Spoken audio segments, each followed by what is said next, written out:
their losses today. One. Well,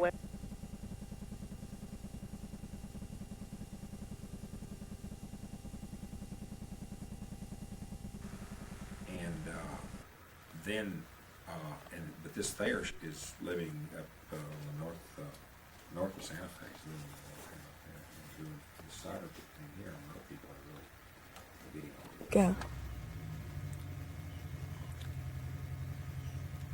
My name is Josh, and I'm here with William Lyne in Lamy, New Mexico, and we're going to talk a little bit about the free energy cover-up, the New World Order, Nikola Tesla, secret societies, UFOs, and extraterrestrial hoaxes.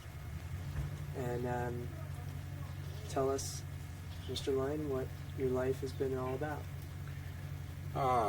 Well, I kind of have a diverse background. I grew up in mostly West Texas, a couple of years in California in there, and studied art and had a tremendous interest in aeronautics. And since I was maybe 5 years old or 6, I got very interested in aeronautics. And after about 1946, I started doing a lot of experimental. I built experimental models of all types, and so basically I was interested in flying saucers from that early time because people had seen them in the area where we lived, because that was the area which in 1945 they had brought the major part of the Nazi Flying Saucer project to America. They brought most of it to, they started out at Fort Bliss and spread to White Sands and Alamogordo, and then these other bases, a lot of them were created to take in and develop a lot of weapons technology and stuff like that. And so a lot of the scientists that were brought into New Mexico in 1945 were distributed among a number of those bases doing different kinds of research. You know, like in one place they may do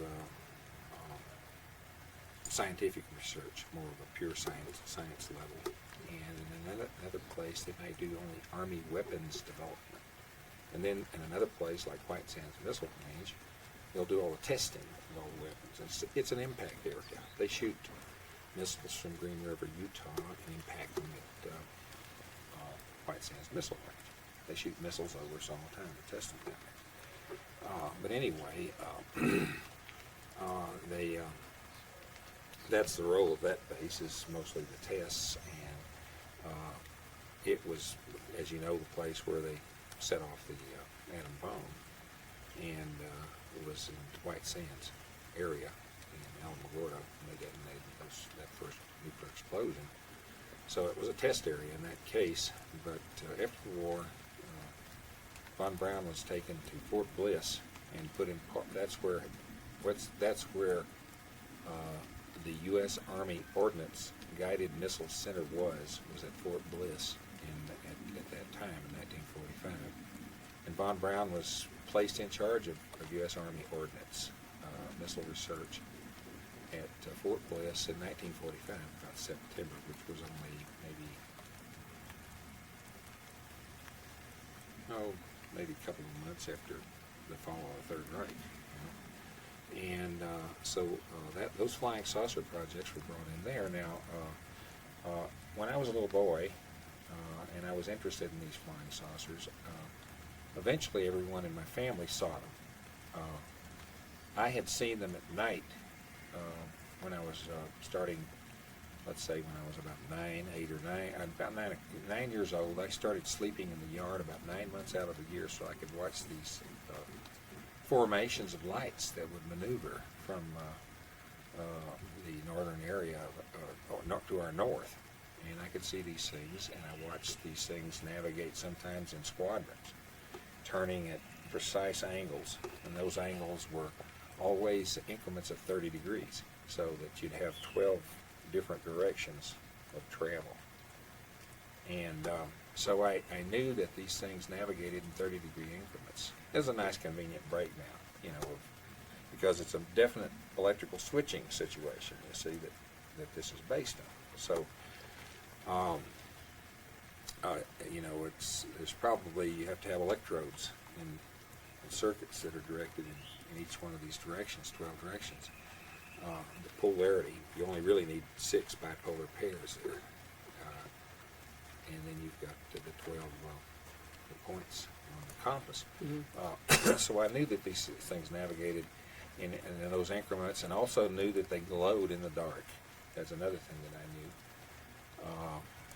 knew. Glowed like lights or stars. And now,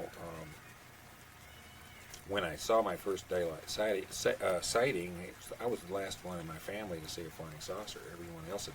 I was in the Davis Mountains when they'd had a big bunch of sightings. There were 2 sightings on 2 consecutive days, right over the city hall. One day there was one of these saucers that stayed 15 minutes, and then the next day there was 2 of them up there for 30 minutes. And a friend of mine took some pretty good photographs of them, and the government came and paid him $250, took his photographs, and made him sign a national security agreement. So that's what happened to those photos. But so I didn't have any doubt that flying saucers were real, and I assumed that they were coming from those bases up there in New Mexico, because everybody knew about the, you know, the excited, you know, activity around there. I mean, it was kind of like osmosis. You knew that there were people going to work for those labs. I had friends in school who's had an ambition to go to work for one of these labs, you know, and that was their big ambition, was to become a scientist and go to work at, you know, White Sands or Los Alamos or something like that, in some kind of research. And so, you know, we knew about that there were a lot of German scientists, you know, that were employed in those places, and and I assumed, when I heard about flying saucers, that they were some sort of a German aircraft, because they weren't reported there before.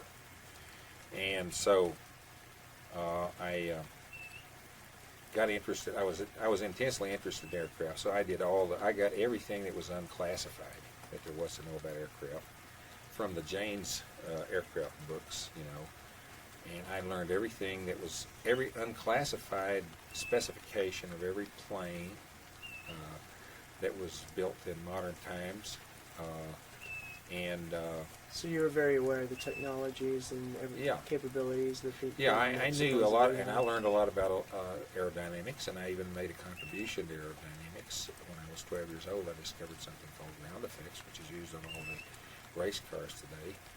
That was something that I worked out based on ground effects of airplanes. And so I figured that, like, the Porsches were designed upside down, so I turned the design over. They were like an airfoil, so they were having problems with them, and they were crashing a lot, so I came up with this ground effects idea. But anyway, so I knew about aerodynamics, and I knew a lot about aeronautical technology and so forth, and built all kinds of flying models, belonged to model airplane clubs and so forth, and went to competitions. I wasn't the best airplane flyer in that club, I guarantee you that. I wasn't very good, but I built real good ones. Mm-hmm. But I was just learning how to fly when I finally, I never really did that much flying. A little bit, but not as much, you know. And you didn't think that these could have been extraterrestrial? No. Anything from outer space? No, why would they show up at Alamogordo and you know, Roswell? And we bought our home from Roswell. At the end of World War II, you couldn't get lumber, and we bought the barracks from the POW camp at Roswell, and made a business. You couldn't get materials any other way. So my father bought all these barracks, and they were used by the Rommel's Afrika Corps, who were captured, and they were brought right there to Roswell, to that POW camp. And subsequently, I worked with an engineer at Union Oil Company in California who was the commandant of that camp, and he had some photographs. They were actually postcards made for Rommel's tank corps and crew and troops, and they showed a superimposed explosion of a nuclear weapon superimposed over New York City. there were two photographs that were half-tone, cut apart and stuck together to make that push quote. So they had a nuclear explosion in there over New York City. Now this was the promise. This is the threat that you heard of Paul Joseph Goebbels issued this threat right in the last days, quote, the last days of the Third Reich, that we will have a, powerful weapon in the end, we will get you, with this powerful weapon. We're going to unleash on you, whatever. And the story I got was that they surrounded the United States with U-boats, those are advanced U-boats, that were armed with missiles which could be fired from underwater, and they were tipped with neutron bomb warheads. I have some speculation that they may have been made with red mercury, but... So what you're saying essentially is that at the end of the war, when the Germans were supposedly surrendered, that there was an agreement that was made? Yeah. Because they coerced. They had us surrounded with these nuclear weapons, and since we'd already used it on Japan, they knew we were familiar with the technology, and they built these missiles, which is what they were working feverishly on, was to get these advanced missiles that could be fired underwater. They were tested. I have from the obituary of General Ernst Steinhoff, who died a couple of 3 years ago down in Roswell. He was the head of the telemetry and all kinds of stuff for the Pentagon project. And he states in the obituary, he states that he was had tested the first underwater fired missile during the war with the German Navy. He had tested this. He was aware the German Navy had this technology. And so that means that he was in tight with Dennis, Admiral Dennis, the one that was in charge of this big final showdown. But according to what we've been told, there was this unconditional surrender, and that is a bunch of crap. What they did was they entered into a secret agreement at the showdown. A whole thing that the public has never been told in this country is that the Germans basically had a nuclear blackmail situation.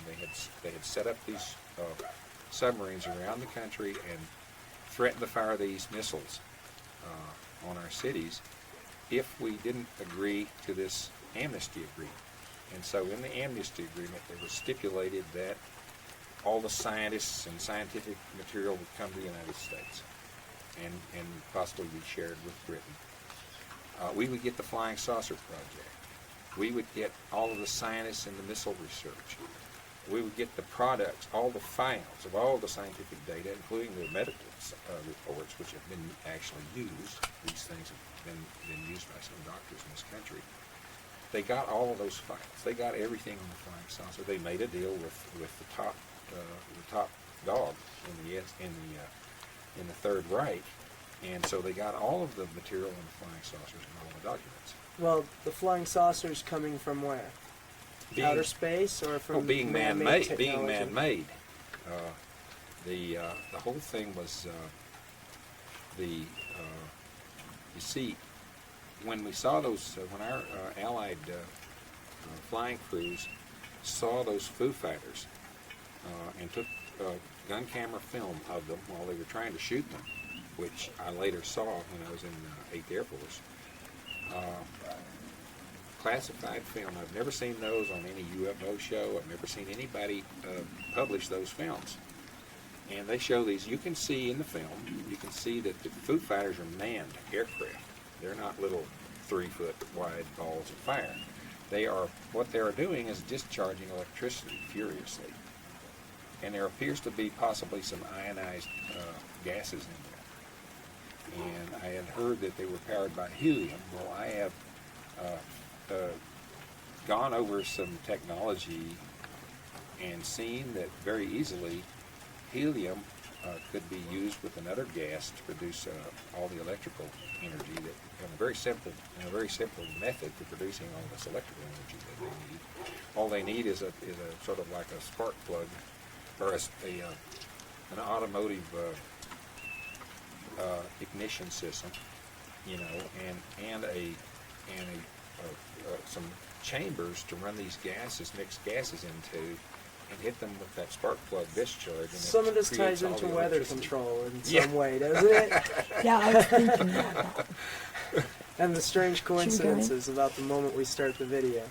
Okay, just to familiarize people out there that don't know, that this is the author of a book called Space Aliens from the Pentagon, Mr. William Lyne, and he has a pretty interesting story to tell about myths about extraterrestrials and crashes at Roswell, New Mexico, and secret covered up free energy technologies that secret societies and the New World Order want to keep from us so that they can keep us oil bound and fossil fuel bound.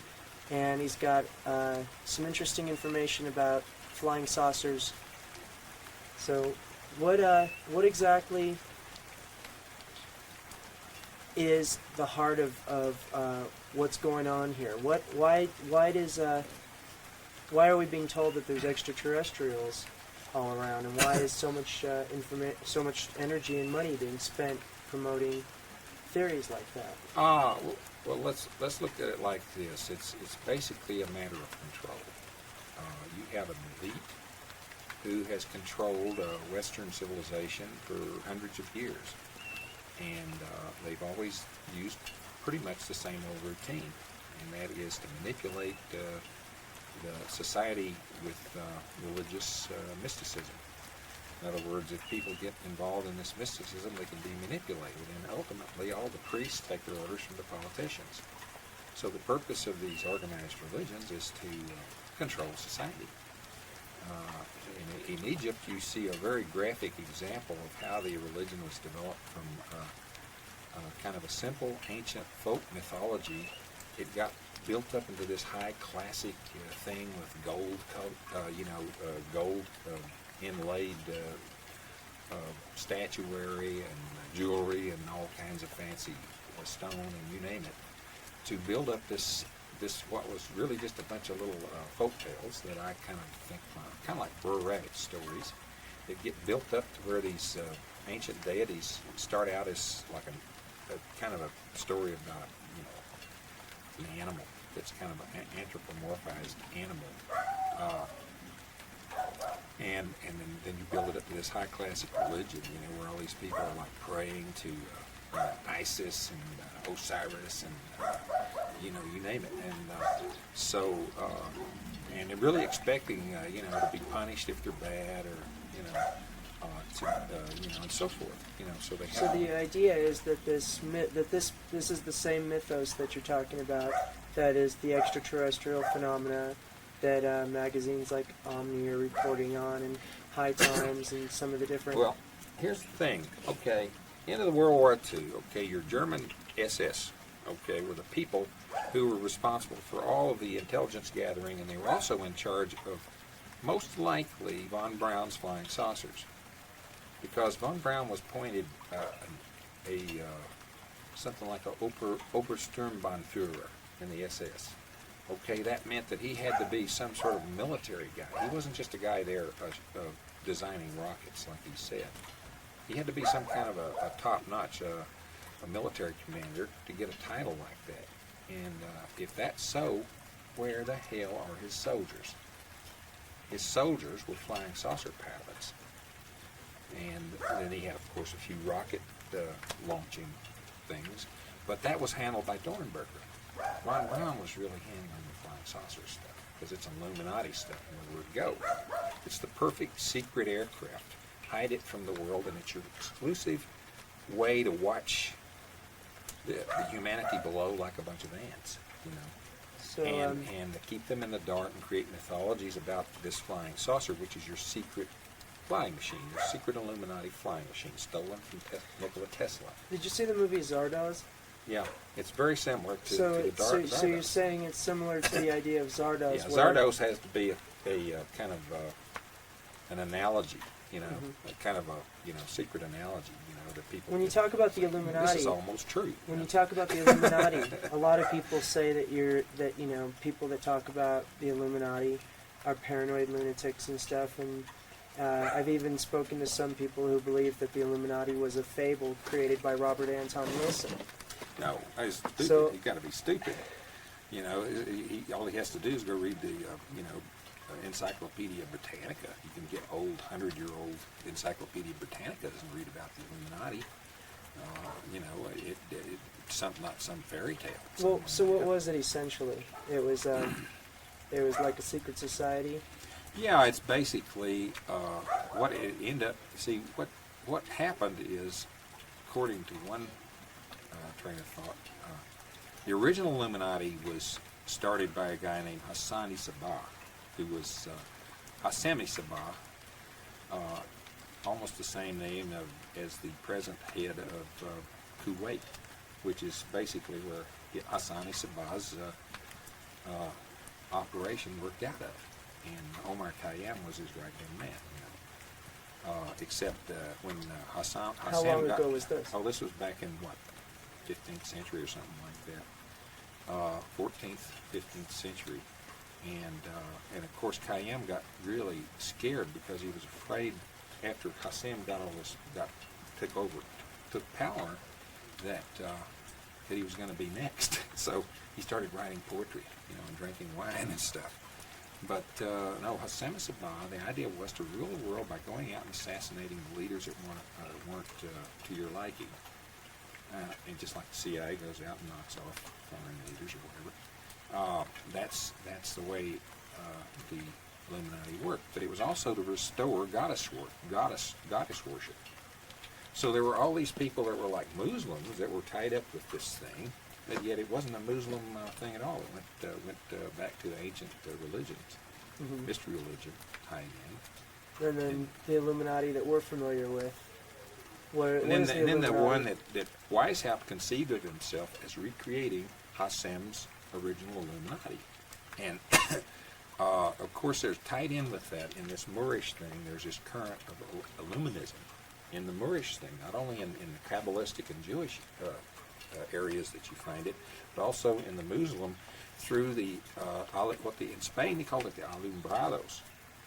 And the center of Moorish culture in Spain was at the Alhambra, the illuminated, you see. That's what that means. So they had this tradition of knowledge and so forth, and probably heresy. Looks like there's some heresy, in there definitely. But so this whole thing of the assassins came from its original area around Iran, Kuwait, and so forth. It came into Spain, you see, through the Moors, and then they became like hitmen and stuff like that, and eventually became very mercenary. But before they were involved in the worship, goddess worship, and basically it goes back to the goddess worship of Astarte, and it also goes back to the goddess worship in Tibet of Kali, which is also a Hindu. It goes into India too, in the whole thing.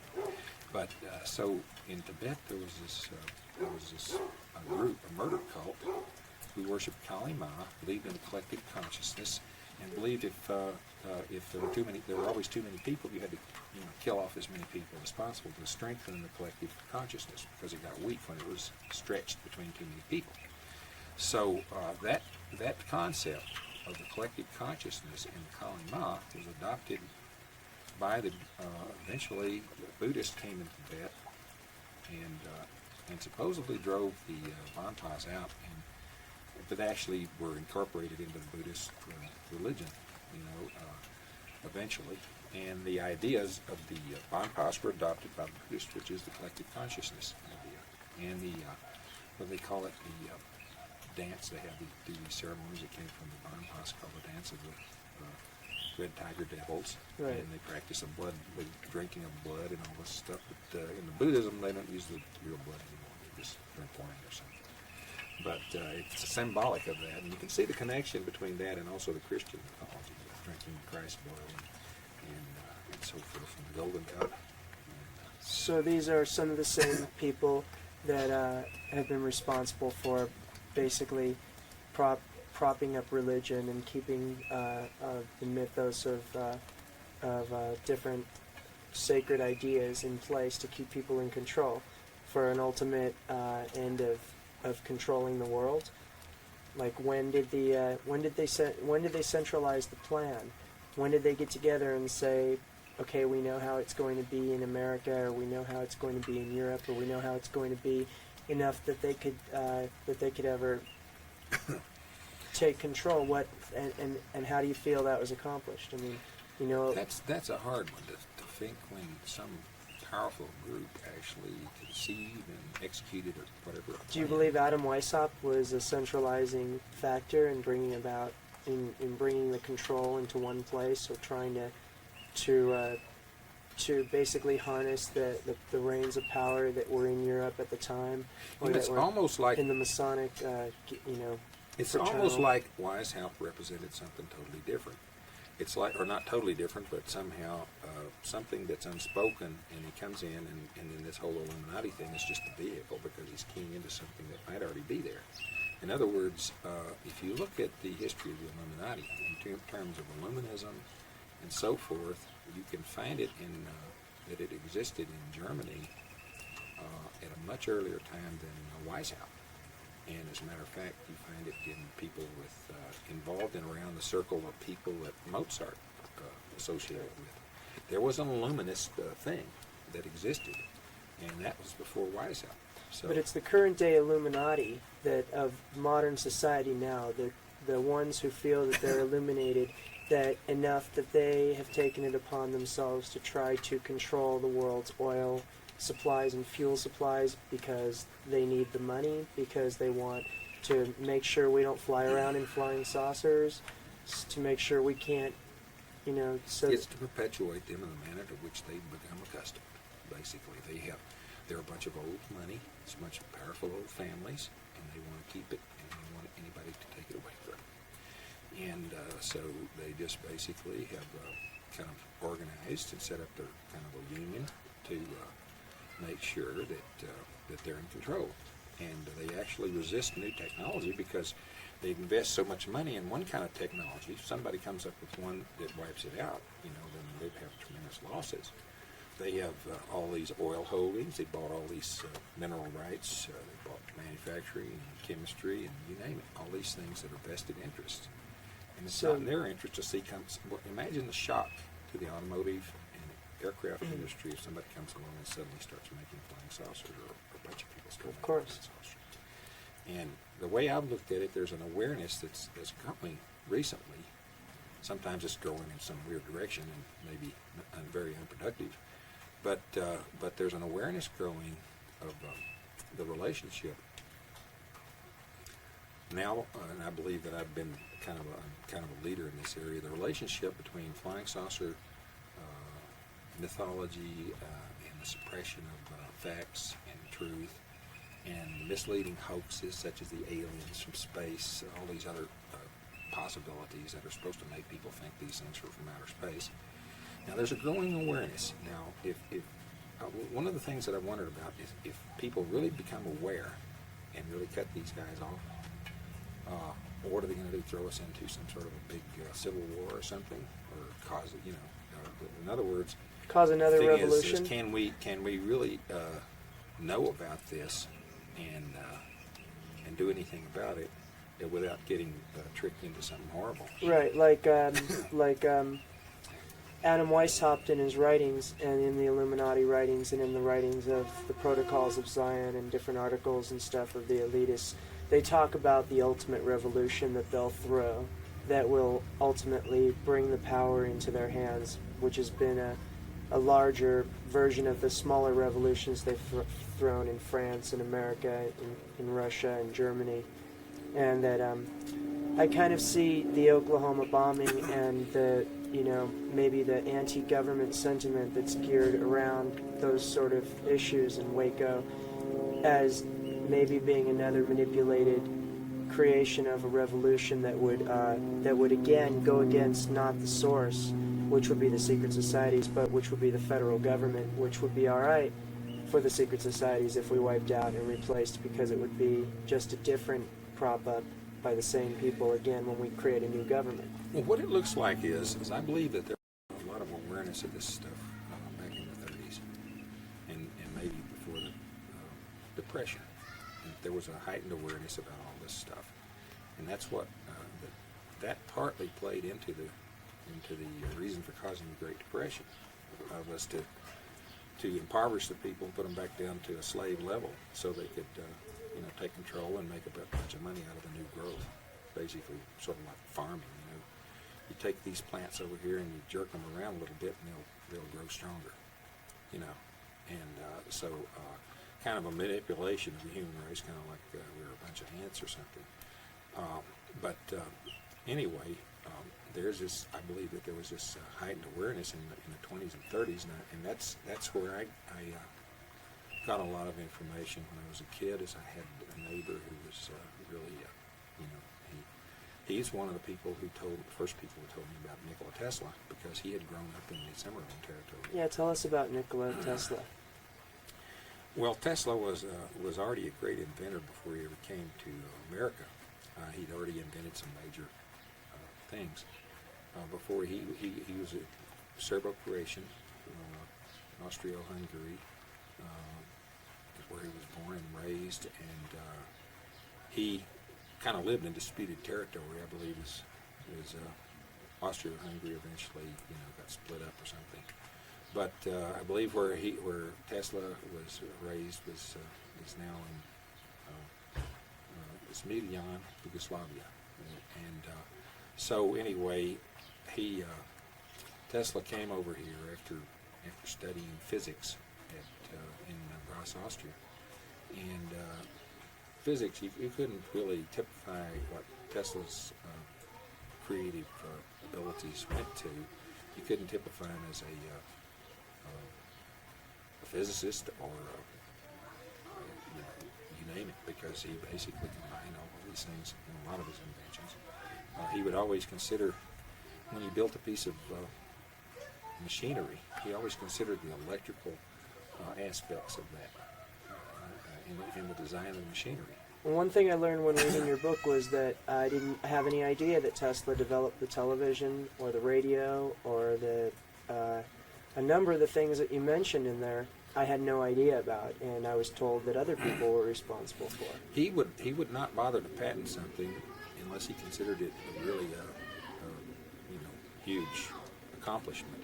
And I believe he probably let these people, some of these other people, many of whom were assistants at one time or another, file patents on some of these things. And even that Albert, had been concealed in the laboratory all that time or whatever. And even Albert Einstein, you mentioned in your book, working as a patent clerk at the U.S. Patent Office, was responsible for ripping off Tesla and this information. Tesla filed his patent application for his flying saucer, which he intended to give to the Geneva Convention for the Prevention of War. And so he envisioned them using the flying saucers to prevent war with all of his far-out weapons that he eventually was working on and already knew would work. So basically he saw these kind of like international cop cars, basically, or something of that nature. Tesla was kind of maybe what I would consider a little bit too strong an idea that just simple law and order really brings about the desired results. I think Tesla was a naive person when it came to politics, and he understood that some of his motives or his ideas, which he thought were pretty good, were really in the wrong direction, and ended up being very painful for him. He was always trying to sell the government on some idea, the Navy, you name it. He would try to sell them on these. He would think that the government would be receptive to positive changes towards humanity, and they would just flat give him the runaround. They wouldn't. His stuff was being stolen constantly, by a number of people were stealing ideas and using them in defense material. It's simply, there's no doubt about it. As a matter of fact, The U.S. Navy had turbines that were used, electric and power turbines and other types of turbines that were Tesla turbines that they used on their ships. What year did he develop the flying saucer then? And Go. okay, so tell us a little bit about Nikola Tesla and around the time he first developed the flying saucer and how he came into this area. Well, Tesla conceived of this flying saucer idea. Help from Odin here, it looks like. Tesla first started inventing this thing. He actually was studying in the university at Graz, Austria, at the technical school, and I think he got a degree in physics there, what they were calling physics at the time. And he got into a great deal of trouble there with some of the professors over his revolving magnetic field idea, which you can see while he was there. He actually was taking a walk with a friend of his, quoting a line from Goethe, and got this idea of this rotating magnetic field, which was spinning like a flying saucer would fly, as he quoted this poetry. And I saw this. Tesla had this ability to see images, like a hallucination or something, that would superimpose over what was in the background. He could do this ever since he had a serious illness when he was a kid. And so he could visualize his images of what he was inventing in three-dimensional form, in sort of transparent or whatever. And but anyway, he conceived of this flying machine while he was in Graz, Austria. This machine that would be like basically what he was describing, is sort of like a spaceship or a flying machine that didn't have any protuberances or jets, rockets, propellers. It was that would be propelled completely by reactance, which is the electromagnetic reactance, you see. And he was basing, as part of his idea, on the ether, the theories of ether physics. And among his favorite people were Faraday, Maxwell, and a few other scientists, Lawrence, and they had ether theories. And Faraday had an ether theory, which is probably one of the main ether theories that Tesla was relying on when he came up with his idea. It was a theory of a quiescent stationary ether. That would mean an ether that would stay in one place as the Earth moved around. It would pull it along with it. Whereas other people thought that the Earth spun and the ether stood still as the Earth turned, and therefore it was moving in relation to us. That it was a stationary quiescent ether that was arrested by some other body or something. And I think what Tesla came up with was the idea that the ether was held in place around the Earth as it rotated for a certain distance out into space by a polarization of the space by the microwaves that the Earth was emitting. In other words, if the Earth emitted microwaves, which it certainly did, because he measured the microwaves of the Earth, then those microwaves polarize the region of space around the Earth that the ether is in and hold it in place, and that creates a gravity in that field that's produced. And so he decided, well, I'm going to check this out and see if I can determine this by tests. And he took two metal plates and he suspended them, and then he electrified them with high voltage, high frequency current. He said that the space between the plates became solid state. And that was sometime in the 1890s when he did that experiment. And in 1897 he published a theory of gravity called the dynamic theory of gravity. You can't find any copies of the theory because the FBI removed them all and hid them in 1942. So you can't get a hold of the original publishing, but you can piece it together from references that Tesla and other people make about the theory. And what he basically said, that all mass has electrical content, and its movement in relation to the electrical content determines its gravitational reactance. In other words, here's the Earth moving through space, and it's the environment that it's moving in is related to the magnetic fields that it's passing through. So it's basically got an inductance phenomenon happening. As it moves through space, it is creating microwaves because of its electrical content is being oscillated in its rotation and so forth. They're causing these microwaves to oscillate out of the Earth at a certain frequency, and they varied. He measured them with a simple bulb that he made, that he could suspend it this way, and you could see the waveforms inside. You could see the peaks and nodes of the microwaves coming out of the Earth. And if you took the instrument and held it like this, the waves were set up very regularly, and then this way would start to move up and at an angle and show longer wavelengths. And so you could tell by watching the nodes change as you move this instrument this way and then up this way, you can see them all form this nice little waves in there. And you knew that you were measuring the frequency of waves that were coming out of the Earth. And this was like sort of like a gas-filled tube that he made, and he would electrify it with a unipolar wire from one of his high-voltage transformers, high-frequency, and to electrify it. But I don't know, I can't remember right this moment whether he electrified it when he measured the waves or whether they just, when you just held it up, it would show the waves, because he did make some bulbs that were like that would work with his transmitter. Well, ordinary fluorescent light will light up in the presence of a Tesla coil in the same room or whatever. And, but anyway, Tesla had come up with these ideas, and then he had designed this electrical flying machine before he ever came to America, and that was one of the few things he had in his possession when he arrived in America. He had under his arm, he had a set of plans for his electrical flying machine, and in his and then he had a book of servo creation poetry and some letters of recommendation. This is a prototype flying saucer that he had designed pre-1900 when he was coming to America. Starting in his probably in the 1870s when he was in technical school in Austria. Is when he first conceived of the idea. And 1883 was arriving in America. He already had some patents to his credit.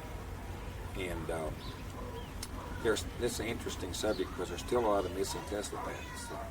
Some people have identified more patents than are shown, and other people have come up to show that there are missing ones. And well, this is pretty incredible, because if Tesla had developed flying saucers around 1900 or already knew how they work, then there's been a lot of stuff that's been going on with flying saucers ever since then, with the Germans, with the Roswell, New Mexico, with Area 51.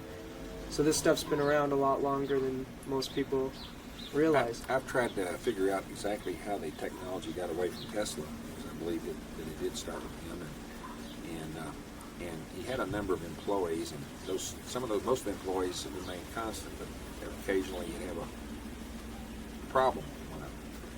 And one in particular was named Fritz Lowenstein, and evidently Tesla caught him leaking secrets and with documents and so forth and so on.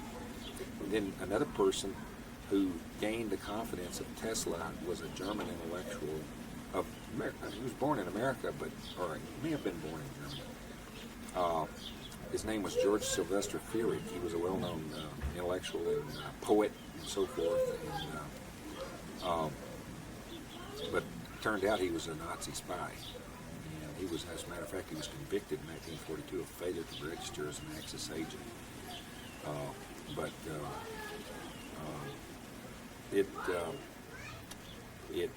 It looks like Tesla was pretty close friends with this guy, and then one of the things that they shared, though, and I don't know whether this was a con job on the part of Fierig or not, it probably was just a con game he played on Tesla. He had Tesla engaging in what they were doing is making fun of paranormalists. They called them spiritists, and they would put them on. They would like go around them, talk to them, and then make them think they believe like they did, just as a joke, and that's led to some misinterpretations of some of the things that Tesla wrote, purely tongue-in-cheek, and people took them seriously. Like he wrote a story about how the future of the human race was to be like a nest of ants, big ant farm or something like this. Or beehive is another similar thing that he used. and people read this, and it was a satire. It was strictly satirical. He wrote it to here's the queen bee having all the babies, and all the workers and the drones and you name it. And it was all just in satire, but people took this seriously. I think Tesla did it as a joke, to see how many people were stupid enough to actually think it was a valid idea. But of course, Aristotle wrote a story similar to that, and an idea similar to that. And I think he might have been serious about it. But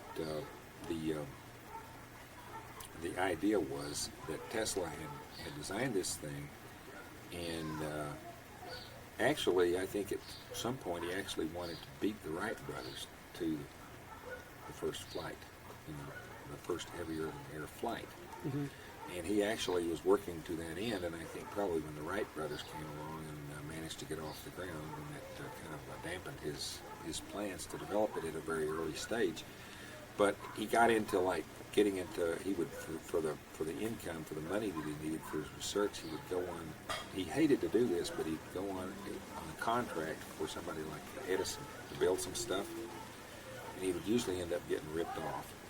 He went to work for Edison and was promised something like a $20,000 bonus if he finished the job in a certain period of time. He finished it, and Tesla says, well, where's my bonus? And Edison said, oh, this is just a joke. Don't you know when somebody's joking with you?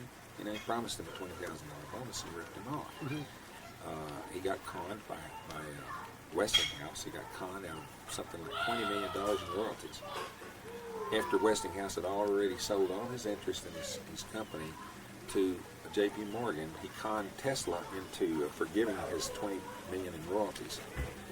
And that was probably... So J.P. Morgan was influential in controlling with the Rockefellers and the energy cartels trying to stop, and secret societies, obviously, Skull and Bones and the Illuminati. Yeah, it looked to me like that... To stop this energy from getting out so that they it could looks keep to me drilling like, oil. first contact between Tesla and Morgan occurred after Morgan had already taken over, Edison and Westinghouse. And at that point, Morgan, entertained Tesla's ideas. But it looked to me like that what had been influential is Tesla's stuff had actually put Edison into bankruptcy. And then Tesla's how he'd done that is through George Westinghouse.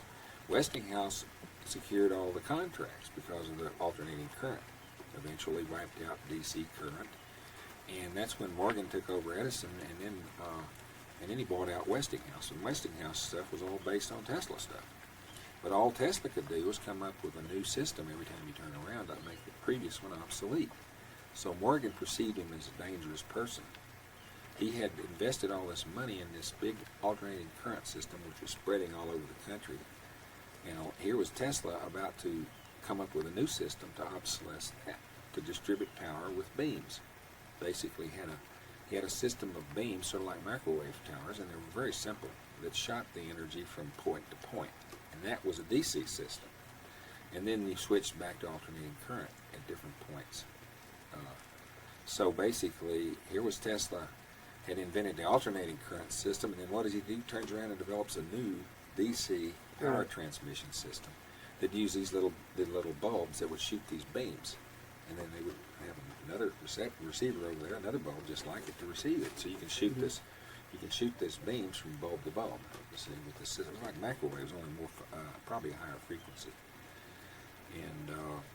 And you could Tesla stated that you could convey millions of horsepower on these little tiny beams that were imperceptibly small.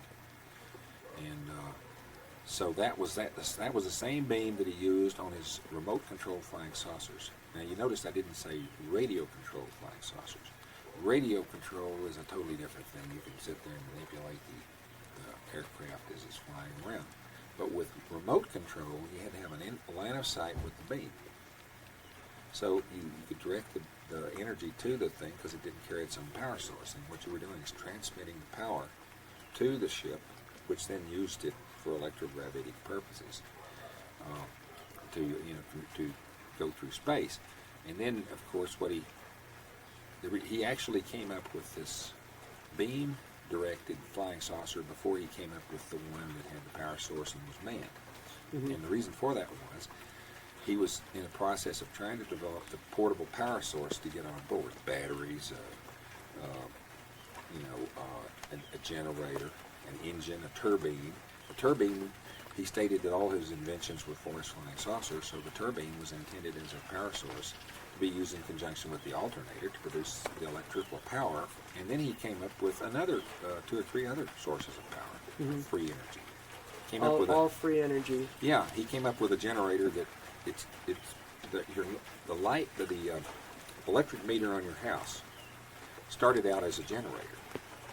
Using it as a meter is just a reversal of its previous use. Its original use was as a generator.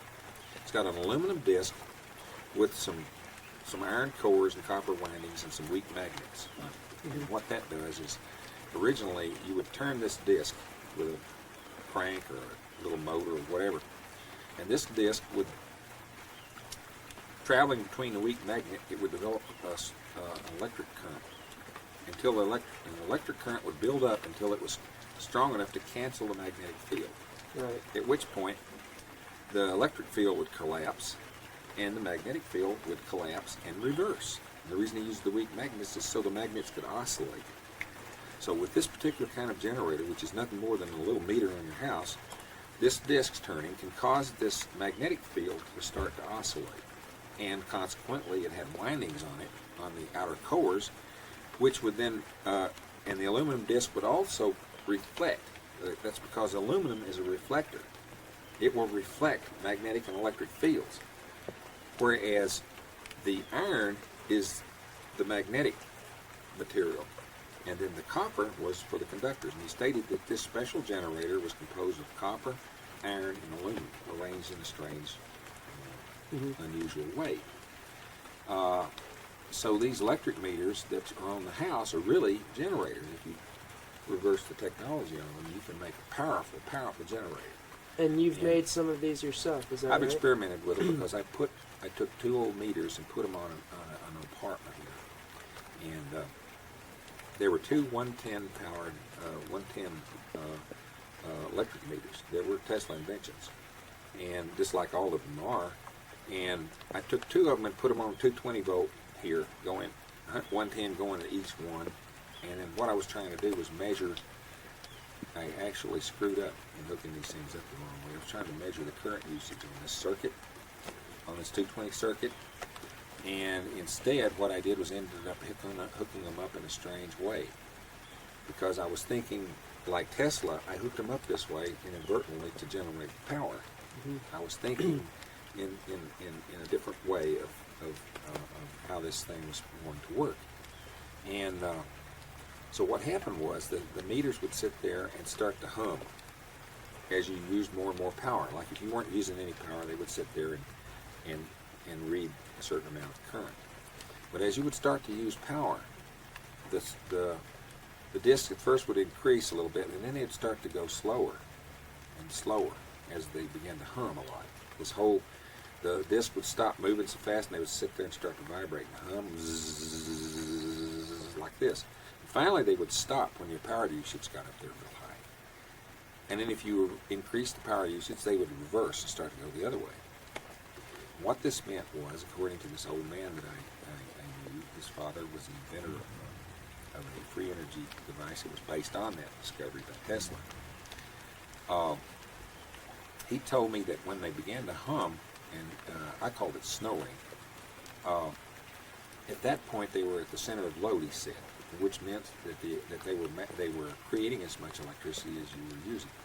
So we were at zero consumption. Okay. When the disc stopped, and when it reversed, it was actually putting energy back into the system, more than you were using. So that was the source of the free energy. Yeah.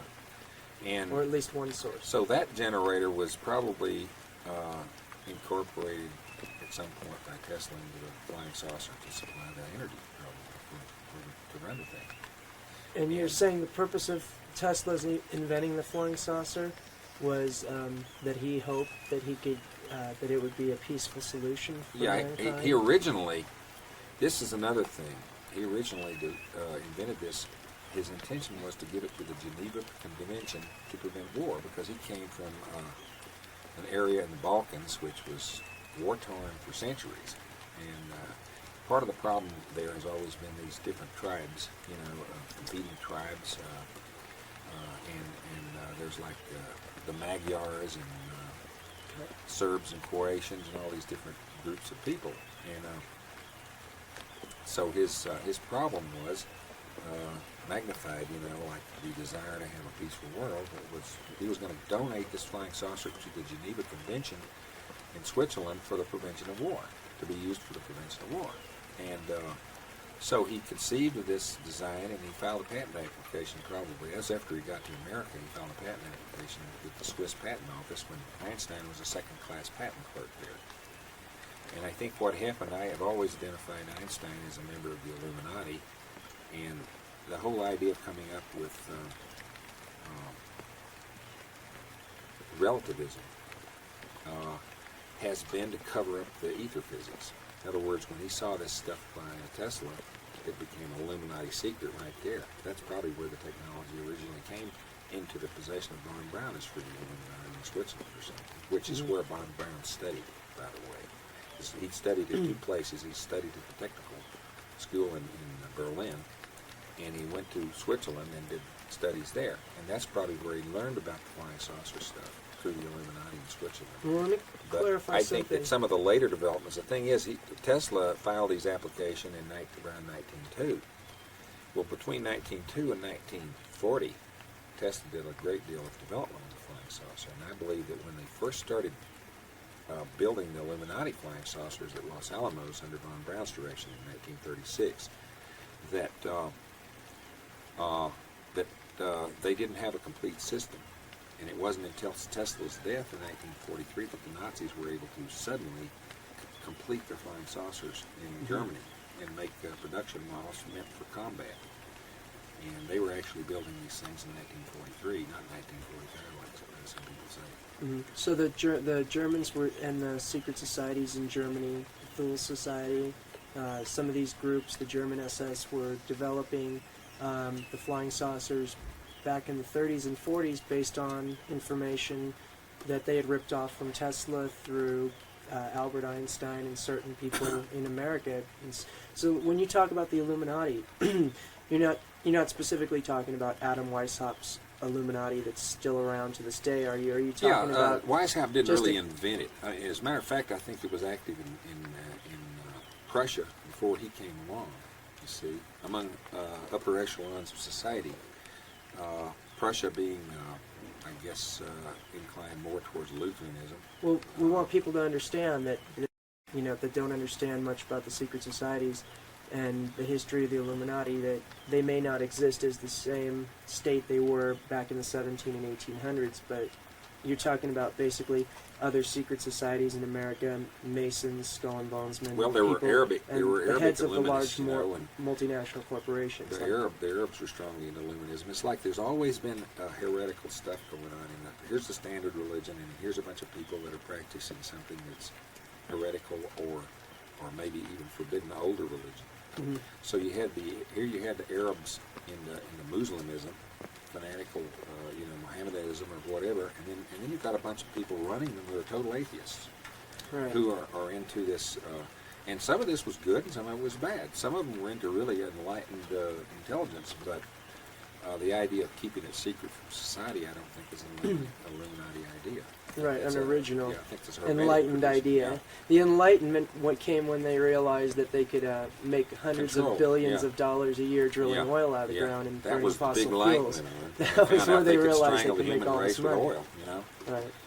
Yeah, so they considered themselves illuminated at that point. And I watched, when I was a kid, I grew up in the West Texas oil fields, and I watched these wildcatters, bring in all these wells, at their own expense and risk of their life and everything else to start this whole oil field, develop this oil field and discover all this oil and pump it and start making money and suddenly getting rich. And then I watched a Wall Street gang send in a bunch of thugs to take over the whole thing, and they were doing it by, they would send in people and prostitutes, home wreckers to get these guys in trouble with their wives and end up in great big divorce proceedings and eventually end up with all their oil holdings. You know, end up buying them up, and that's the way they consolidate all those resources and all the oil fields. And a bunch of Wall Street manipulators got control of the whole damn oil industry, and then it became an instrument of exploitation, you know. Working out deals with Detroit, you know, to make cars that burn a lot of fuel, and Right. in exchange for which they get certain advantages, you know, in the manufacturing equipment and you name it, which the industrialists would supply to them, fuel for manufacturing and so forth and so on. And so basically you had a bunch of coercive monopolists that were working together, and that's where your Illuminati came in. Right. It's the reason you find all these guys experimenting around with strange stuff, you know, like you get Henry Ford, the Ford Foundation was promoting psychic research because of their connections with the Third Reich. They went into Tesla's office, the Ford Foundation went into Tesla's office and tried to get him to participate in some psychic research, and he said he never came closer in his life to firing some people out of his office, which means throwing them out physically. And he got so angry that they would think that he would have anything to do with parapsychology or psychic stuff. So Tesla wasn't in touch with extraterrestrials, Oh, no. like people, like some No, people. he was hoping Was that he part could, of this propaganda to make people believe extraterrestrials? Well, in or- the 1890s, about the time he was doing the Colorado research, you know, there wasn't that much known about astronomy, about foreign planets and this sort of stuff. And at that point, they still believed that it's possible that there could be intelligent life on Mars and so forth. They knew at that point, they knew that Mars was, the temperature-wise, it was possible, you know, on Mars and places. And so they thought, well, if it's got an atmosphere, it's not any hotter than that, and its gravity is such and such, then it's possible there'd be intelligent life similar to ours there. So at that point, it was rational, at the state of knowledge at that point, it was rational to believe that there could be intelligent life on Mars. And so Tesla was had this radio equipment, which he was tuning into outer space. the ethers. Yeah, and Right. in that direction to pick up any radio signals or whatever, and sending signals out in hopes that maybe he could communicate with somebody. Right. But it never happened.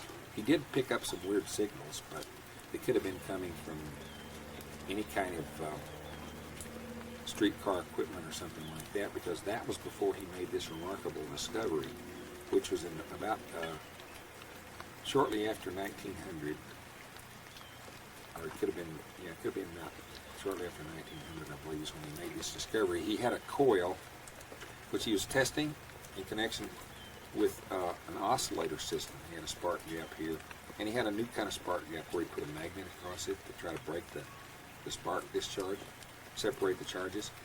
What he was doing was creating an MXD generator and didn't realize it. He had it connected to an air tube because he also was going to use air to break the gap. So as the air came through the gap, it would help extinguish it, so we'd get these nice little sparks that would come in waves and make nice waves. Well, so he was trying to make this spark gap work real good and steady and make a real good strong sine wave, you know. And so he puts this magnet across the gap, and he has a discharge gap here, and he has an air tube with a control valve to let a certain amount of air through there at certain times. And then he has this run by a little old alternator here is powering this whole thing to make this gap. What he had here was one of his street light generators that's used for the arc lamps that were on the streets at the time. He made some of these little things. He designed them. He had one of those to run the gap. Okay, so he's running the gap, and here's this tube, and a spark jumped from that tube over to one of the coils, and that was a distance of 4 feet. So what he discovered was that he had, you know, something like 12 million volts here to deal with. How did he generate 12 million volts? 12 million 12 volts. million volts. And so it's one of those little happy accidents, you know, like his friend had. He had a scientist friend that had flashes of intuition or lucky things that would happen, and so he he analyzes this and he discovers that what's happening is any spark discharge in air burns nitrogen with oxygen, and it creates 12 million volts. The energy level is 12 million volts, possibly radiation or whatever. In this case, it ionized the tube and jumped 4 feet. As he was burning the oxygen and nitrogen, he was creating alpha and beta particles, and the magnetic field was separating the charges. See, so what you had was a buildup of charges, and with voltage difference, and the tube is evidently charging highly negative. And as the gases carried off all these alpha particles and whatever, the helium was coming out of the thing. See, so you had basically a transmutation process taking place in the atmospheric gases, because all the light elements below atomic number 19 transmute in ultraviolet light. When you have a spark discharge in there, it creates ultraviolet light, and it causes electron jumps in all those gases and combustion, and you've got collisions, and ultraviolet light is going everywhere in there, including X-ray, up to and beyond X-ray, and then these beams then cause the transmutation of the atoms into alpha and beta particles, which is electrons and stripped helium nuclei. And then the magnetic field separates those charges, drives one set of charges one direction, and the other charges go the other direction. And so basically, it created an atmospheric MHD generator, magnetohydrodynamic generator, using the air as a fuel. So when Morgan ripped him off and dropped his backing of his project before it was completed at Wardenclyffe, Tesla put out a manifesto and tantalized Morgan with this new discovery, which he withdrew the application from the patent office because he had a prior contract with Morgan whereby Morgan would own 51% of everything he had invented up to that point, so all of his inventions. So at this point, he only had a patent. He only had the drawings filed with the patent office. He hadn't filed any of the specifications with him. Okay. So he was being smart because he realized that these people were ripping him off. At that point. And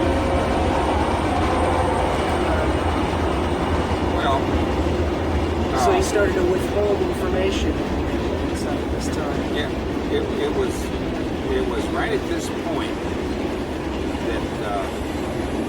that he was pleading with Morgan. It was like groveling, begging, writing him letters and stuff, trying to get him to abide by his contract. He had an agreement. Another way to listen to him. Is that like rain or something?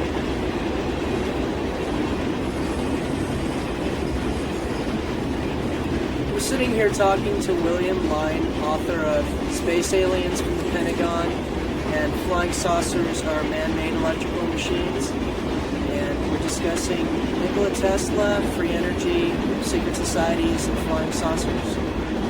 And we're telling us about J.P. Morgan. Well, you see, Tesla had hopes that Morgan would honor his contract. What he'd done is he promised Tesla this big payment, which Tesla had gone ahead and made all these expenditures on this thing in anticipation of that payment, which was, Tesla had no idea that J.P. Morgan would renege on the payment. And the way I understand it, I don't think I've found documentation on it specifically, but the way I understand it, Morgan, what happened was, in the process of building the Wardenclyffe project, Tesla made this other discovery regarding the use of air. And so as Tesla had envisioned this big Wardenclyffe project and began to construct it and gotten it almost built, then all of a sudden, flash, he got all these new ideas about the air and his new DC system. So all of a sudden, this thing started to look less attractive to Tesla, and he wanted to alter it to include some of this newer technology. So then he'd come up with a way. The original idea was to use the electricity from the Westinghouse generators at Niagara Falls to supply current to this system, which would then be distributed. Well, then all of a sudden occurred to Morgan, and I think he must have known this from the beginning. He wanted an excuse. He probably brought it up because he wanted to give Tesla a reason for breaking off his contract. he said, hey, it suddenly dawned on me that how are we going to collect on all this electricity? I mean, how are we going to bill everybody if everybody's just sitting off out there and all they have to do is put their ground rod in or the antenna and their transformer, and they're going to have all this electricity. How are we going to make them pay for it? You know? And then there was that incident. And then Tesla comes up with a way to make the electricity without using Niagara Falls. Just use the air. And that creates the natural current of air. The natural current. And after all Tesla's invention was doing was taking all the electrical content in the earth and regulating it. What's the difference between that and wind, just the straight wind generation, that just wind, he was going to use the wind to generate the free energy through his devices instead of the electrical energy that the wind that we harness now produces for us, basically, right? I don't know. What are you referring to? Well, I'm saying now we use wind for power, but all it does is generate electricity. Yeah. It doesn't generate any more than it is there to begin with. Yeah. So it's a low level type of... was he planning on using the air to generate a current which put through his machines would create an abundance of energy? It would just what you're doing is you burn the air, okay? Combust oxygen and nitrogen, and you produce all this energy. Then the air just you can either separate the gases and use it for chemical processes, or you can turn it loose and it just goes back to being what it was before. In other words, what you've done is combine two gases which have a radioactive half-life or something of this order, where they relax at some point and go back to being oxygen and nitrogen again. So you just temporarily used it, and these things absorb zero-point energy. That's where the energy that they contain comes from. That's when you combust oxygen and nitrogen, the energies you're getting comes from their storage of this zero-point energy, which is coming into them and being trapped by their system. And so basically, you're pumping these little atoms to convert this. You're taking zero-point energy, which is coming into them, pumping in and out on specific frequencies that can be converted into useful electric current or radiation or whatever it is that you're going to produce.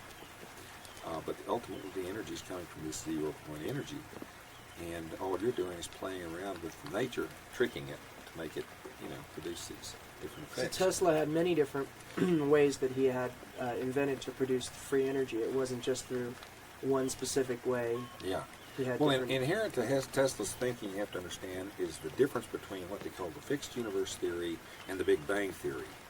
In the fixed universe theory, that means that, contrary to what some people would interpret that, it means that the universe is infinite, that it never came into existence, it will never cease to exist, that energy is infinite, and that the whole universe is a perpetual motion system that goes on forever. That's hard to conceive for some people. They want to have a cocoon that they can put the universe in and see it as a little egg-shaped entity or whatever. And the Big Bangers think that there's this unexplained little dot that blows up. And that's where all the energy comes from. And everything comes from that. And it's like there wasn't any such thing as existence, time, space, nothing before that. Okay. And then it'll all suddenly stop banging at some point, and we'll all won't exist anymore. The universe will disappear. Well, we hope the whole it won't idea turn is out stupid. like that. But so the next thing that we would come to is how Tesla, after the development of the flying saucers, after it was taken over by the Germans, and Tesla passed away shortly after we had Roswell, New Mexico, and the flying saucer crash with aliens, dead bodies, government cover-ups and conspiracies. That's pretty logical when you start analyzing it. The minute the end of the World War II came, Reinhard Gelling offered up his whole apparatus, his whole intelligence gathering apparatus, to the OSS. And what happened was that actually totally, it was so impressive to the Allies to get all these intelligence files and everything. They were impressed by all this and this big spy network that the Nazis had set up. that they just, this whole thing became the CIA. The CIA was just formed around this Nazi intelligence. Around the SS. Yeah. And that became the OSS. And that's the reason and you've that got became the CIA. National Security Oath, nothing but a blood oath, and SS.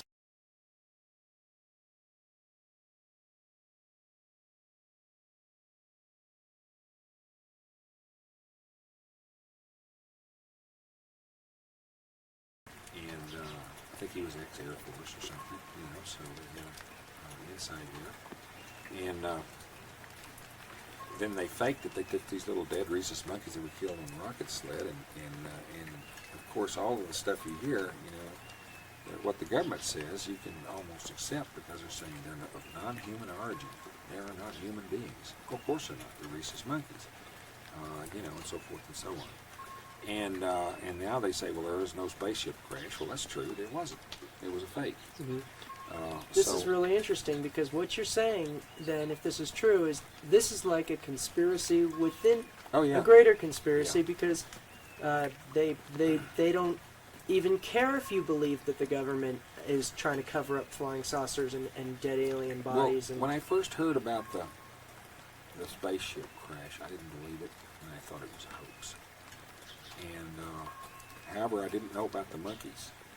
I didn't think about the monkeys because I didn't know about that. I heard about that later, and I had to review my memory to try to figure out where did I hear about it. And it just so happened that my brother-in-law's aunt, and this, of course, this was later. This was in 1957 that my sister married my brother-in-law. So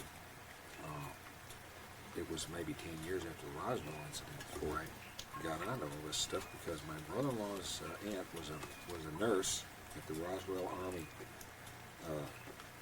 Air Force Hospital, and she had been a survivor of the Bataan Death March and was a nun.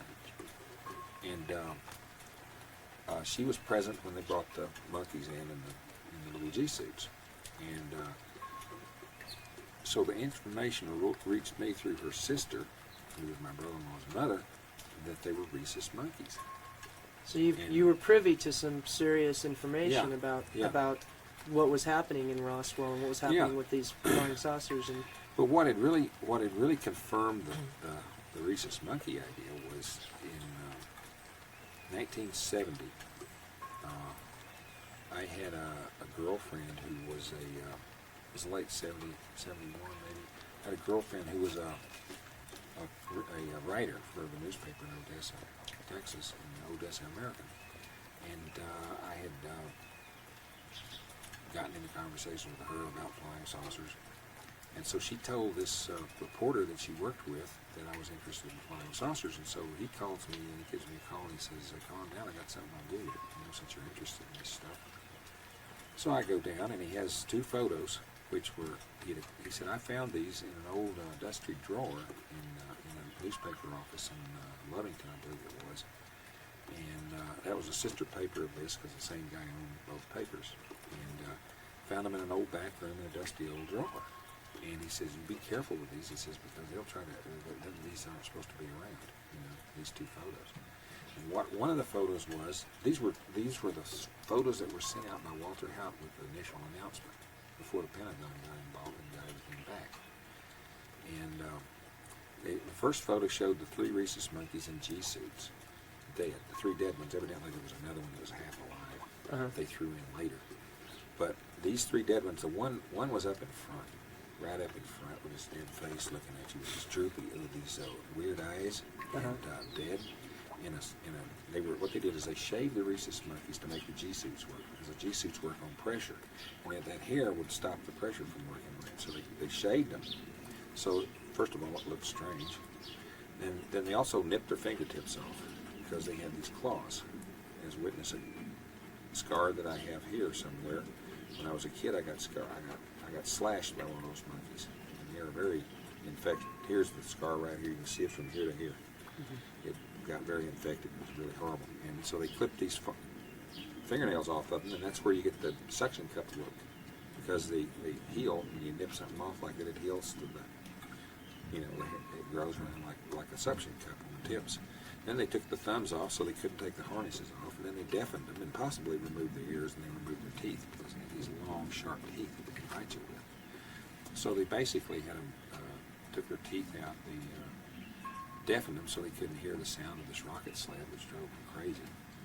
And they cut their fingertips off and removed their thumbs. So there's all these four-fingered aliens for you to see. So it was pretty easy to go from there to an alien because you had a ready-made product. Mm-hmm.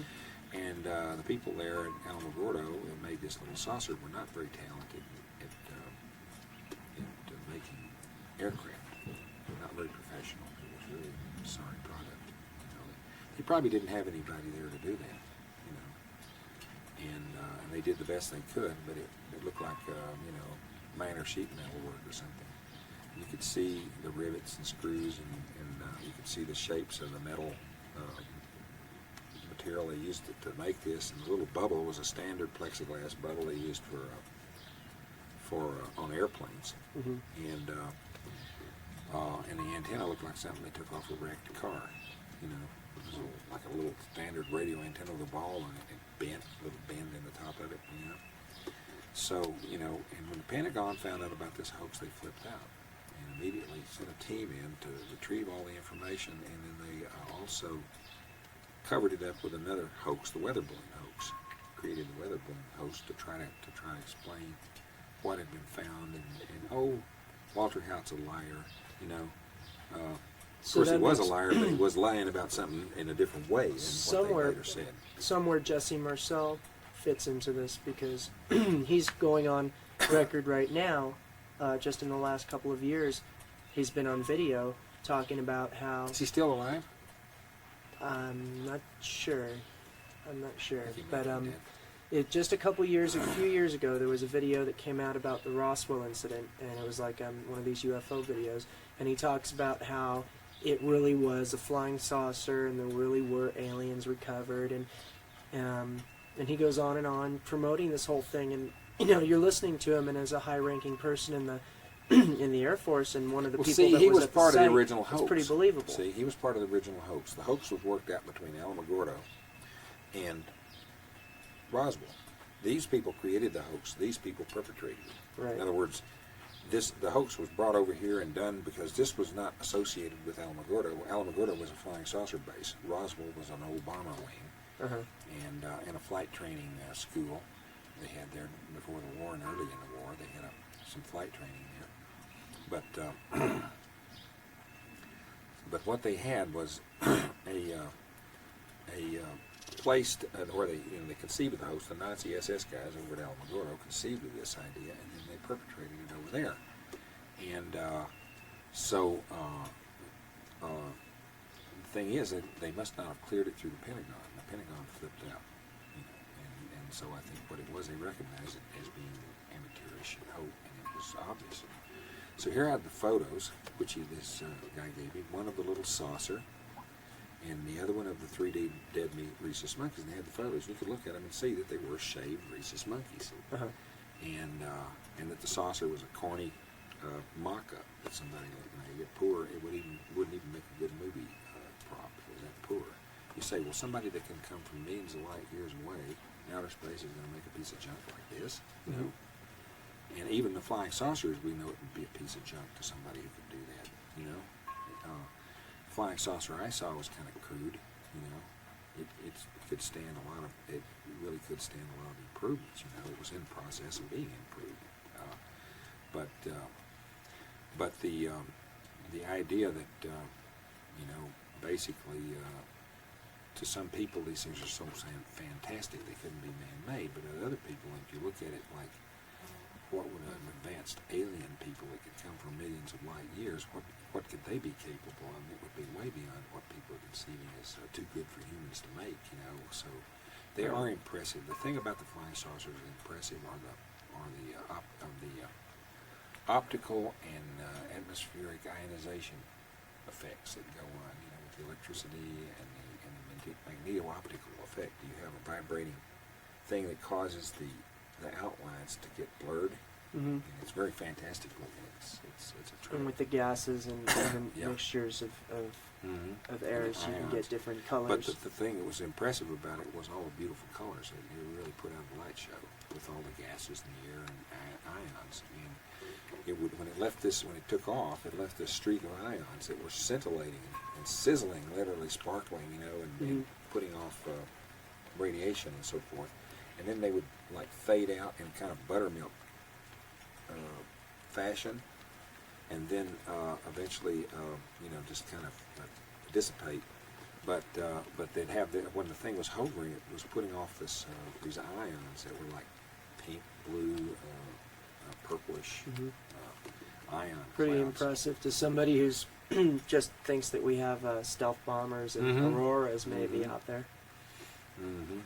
So Yeah, this is a big project then for the CIA. They must be spending millions and millions and millions of dollars to promote this sort of an idea, because it's being taken up by big magazines. It's being Popular Science ran an article about Area 51 and the advanced military UFOs they're developing there. This has come out on 6 to 8 covers of Omni magazine, and a lot of these magazines then are probably controlled by these secret societies, by these multinational corporations, by the OSI, and by Office of Scientific Intelligence, Mhm. CIA. Now, the CIA has all kinds of propaganda things at their disposal. I mean, that's the way they function, and they have all of this network of information where they call their general thing of operations intelligence. They call it collection and dissemination, or they also evaluation and dissemination.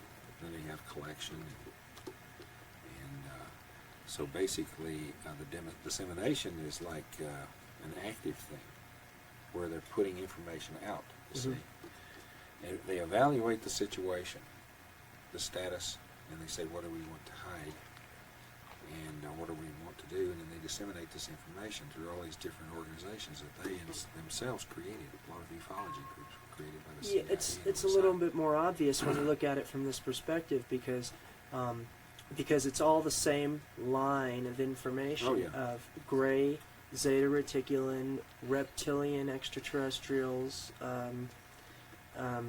Area 51, and it all basically, there's only so much information out there in this whole field of ufology, and there's only so many people, out there doing the research. So you're saying that you believe that a lot of the people involved in this research are putting out false information as well, and Certainly. a lot of these UFO magazines are owned by the CIA Most and the all of them. OSS? Most all of them. There's very few. I can only find a couple of organizations that were involved in really valid research in the past. One of the ones the one that was run by Spaulding, trying to remember what it was called. It was running out of Texas. It was a Saucer Watch or something like that. Anyway, that group was harassed by the CIA, and they were really they were putting out detectors that could pick up flying saucers, and you can make these things. They will detect a flying saucer Mm-hmm. and meters and stuff, where you can find out, that they're in the area and so forth. And so that was the kind of stuff they were doing. CIA didn't like that very much. As a matter of fact, they didn't like William Reich doing that kind of research, because Reich thought he was seeing extraterrestrial ships and took all his information to the government, and they jailed him and killed him. But, Ladder. Reich had discovered these things hovering over his laboratory while he was doing all this research and finding all this negative energy. He suddenly discovered the saucers were hovering nearby, and I think what he concluded is that the DOR, deadly orgone energy, was coming from these saucers that were hovering around his laboratory. Mm-hmm. So they were actually messing up his research, And he was following Tesla's research. Yeah, somewhat, yes. A little bit. And, He was doing time-lapse photographs of these things hovering over his laboratory. mm-hmm. So he was filming them. Yeah, and they considered him, the government called him subversive or something, called it espionage or something. But they were hovering over his laboratory, and he was curious about these things that didn't quite look like stars, and so he started photographing them. And then he discovered that he could ground them with his cloudbuster. And I actually saw a film in the early 50s where he actually brought a flying saucer down first he was eradicating a cloud. They were making a little film. Some people were running the camera here, and he had the cloud buster over down by this body of water, and there was a cloud up here, a dirty, dark little cloud, and he was eradicating it to show that his cloud buster would erase this cloud, basically, and conduct its death-dealing energy into this bucket of water, which he had the grounding lines going into. And so he was eradicating this little cloud around this saucer, and when the cloud was gone, there's a damn flying saucer hovering inside of it. And then it immediately starts to get grounded from the antenna and starts to go crazy. It's sitting there gyrating, it's sitting there precessing, just like the one I saw. But then it starts to go down, and it goes all the way down with this cloud buster following it. He's grounding it out. He brought it down. And then at that point, they just took off running and knocked over the camera and took off running towards the saucer. And you wouldn't get that film. There was no way you could ever find that film again. I guarantee you the government got that sucker and buried it so deep. I'm surprised that it ever showed in the movie theater. I actually saw it in the movie theater. A piece of that film. Yeah. I don't know how it ever got in there, because they certainly were out there trying to stop it from ever happening. But maybe Reich was so radical, he just got it distributed somewhere that the government couldn't control it fast enough or something. Well, one of the interesting things that I keep reading in UFO literature that's supposedly alien talk is that they started to come around after the atomic testing, and they started to hover around, there was the meeting at Holloman Air Force Base, and they told the governments of the world, well, if you don't put away your nuclear weapons, and they had some things like that, and it has a lot of sounding of New World Order, One World United Government sort of idea behind it. The idea is a joke. I mean, it's a bunch of baloney. Like, we've come down here, us aliens have come down here because you Earthlings are threatening the universe, with your with nasty behavior. That's the stupidest joke I ever heard. And then there's a whole religious thing behind this ufology and this whole thing, which is the sightings of lots of waves of UFOs in conjunction with sightings of the Virgin Mary and bleeding holograms. Well, they're keying into all of that. They're are these holograms? They're keying into all of the New Age stuff, and they could be creating holograms for religious purposes too. But they're keying into all the paranormal stuff, basically. They're any kind of myth or superstition. They'll use it, to perpetuate the big lie.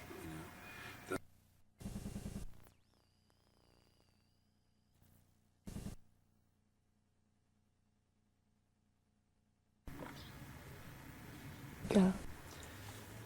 We're here in Lamy, New Mexico, with William Lyne, author of the book Space Aliens from the Pentagon. And this is in its second printing, about to go into its third. And we're discussing how the CIA and different intelligence groups out there try to stop the production of this book, which you say you've been trying to put together since the 60s? Yes. So tell us a little bit about the production of this book and what was involved in you trying to get this out, and why is it taking so long for you to get this information out? Well, part of my, I knew that what I had to say was different from anything I'd heard anybody else saying, and I knew that from observing the field of ufology as it grew from the 50s to the present, I knew that they were being manipulated by the CIA all the time, specifically the Office of Scientific Intelligence, CIA. I knew that they were being manipulated, and that the whole idea of the aliens was created by them and their predecessors, the Third Reich. And the thing that you have to understand is that, and you notice the mixture in the ufology group presentations, that there's always a mixture of paranormal stuff in with flying saucer stuff, because they want to amalgamate the information on flying saucers with paranormal, as if it's some sort of a psychic event, see? And this works in with what Carl Gustav Jung, the Swiss psychologist, had said early. At some point in Jung's career, he said that flying saucers were archetypal images that appeared to people because of their collective consciousness. I've heard that before. However, at some point he changed. He saw a flying saucer and he realized they weren't some sort of a, collective consciousness, archetypal image. He realized they were real. And I don't know, I think he might have thought they might be extraterrestrial. I don't think he was into the idea of believing they were man-made, but maybe that was just change in strategy. Young's psychiatric institution in Switzerland was on the payroll of the CIA to a large extent. They sent a great number of their agents there for therapy and this sort of stuff. Mm-hmm. And so there was a connection between Young's Psychological Institute and the CIA. So I felt like that actually Young was actually involved in a propaganda thing for the CIA when he said that flying saucers were archetypal images. Now, when he switched and said they were real, that was probably when the strategy changed from them being non-existent to the idea that they were aliens coming down here to manipulate the human race. Mm-hmm. And so it was a matter of a change of strategy that the OSI had, about how to conceal this secret. And so a person may admit that they're true, but they're from outer space. That's the second defense I list in my new edition, is that it's like a legal pleading. Flying saucers don't exist, and everyone that says that they exist is nuts. Right. And then number two, the second pleading, and this is made by somebody else, but actually it's in the same lawsuit on the same side of the suit. It's just made to appear as be somebody else. The second defense is, if they exist, they're from outer space. Right. And the government's covering up, has a conspiracy to cover up collaboration with aliens. So then you got this really stupid, far out la la land answer, and then you got this other one that just denies their existence and ridicules the people who say they exist. And nowhere is there any group saying flying saucers are man-made machines. Right. You know? And you say you've mentioned some information about Edgar Cayce Foundation and how and the connections with the OSI or the SS as well and the CIA. Yeah. Well, the whole OSI, the whole existence of the CIA probably owes its existence to the incorporation of the SS with the OSS. And I figure, see, the OSS were amateurs compared to the intelligence network that was set up by the Nazis, the SS outfit that had. They impressed our intelligence network with their all of their area studies and everything they'd done in the Soviet Union. They had a complete set. They had a complete huge library on the Soviet Union. Every area, the countryside, the geography, the ethnics, the language, everything was in that library. So that was very impressive to the CIA. So basically what they did is they prepared all this material, even microfilmed all the Nazi records, and then offered themselves to the CIA, to help stop Russia. And they were largely responsible for the acceleration of the Cold War because they assured us that the Russians were getting ready to attack at any moment, just on and on. And it turns out that it was a damn lie. Right. And the Russians were almost prostrate at the end of the war. They couldn't get it together very much. There were so many millions of people killed and so forth. But these Nazis got in there and ran away, took advantage, of oppressing the CIA. And basically, the CIA didn't exist until this Nazi group, Amt 6 RSHA, Reichssicherheitsdienstabteilung, which roughly translates to National Security Agency, was incorporated into American intelligence. And basically, I see that as the matrix of the CIA is this SS group. Right. It's all organized the way that SS group was organized. They basically set the format for the new CIA, and they dumped most of the old people with the OSS, who were considered antiquated because they weren't fit for this modern SS system. And basically, what you had a bunch of Germans dazzling Americans with all their busy work, that stuff would be of no value unless we conquered the Soviets. Then it would be of value, and that's what it was designed for by the SS, to totally control a conquered people. And so that was the reason they wanted all that. They wanted to go into Russia and sort through all the people and exterminate all the people they didn't want and use the rest for slaves. That was their plan. And so that's what that whole library was designed for. And, you know, what are you going to do? Sit around some intelligence office over in Podunk, Iowa, reading SS area study of some obscure area in the Soviet Union, just for the academic gratification. I mean, that had very little practical use, especially since they were all classified documents. The public couldn't take advantage of it, so it was just a big razzle-dazzle play for them to get in control of the CIA so that they could influence our foreign policy. And Casey. And Casey? Yeah, and Edgar Casey was hired by the Air Force before the fall of the Third Reich to begin preparing the way for the mind control system that was devised by the SS, using the philosophy of Horbiger and also the stuff of Haushofer. That was mostly geopolitics, and the psychopolitics kind of developed out of the paranormal stuff, basically. The stuff of Horbiger and the whispering campaign that the Nazis carried on in Germany, that they were in contact with aliens from Venus in the Andes. They would go This to is the something Andes they were and trying to meet sell with their these, own people on. Yeah, that they were in contact with these extraterrestrials, and that way they were explaining the flying saucers as alien spacecraft even in Germany. Oh, okay, Because because concealing them. they didn't want their own Yeah. people to know either. Yeah, so that was their concealment program. And of course, being very gullible, they're going to believe what they're told. Most Germans were pretty naive and very trusting in what the government was saying to them, so they didn't really question it too much. And even look into it, they were forbidden to. But I believe that the Nazis had misinformation flying saucer projects.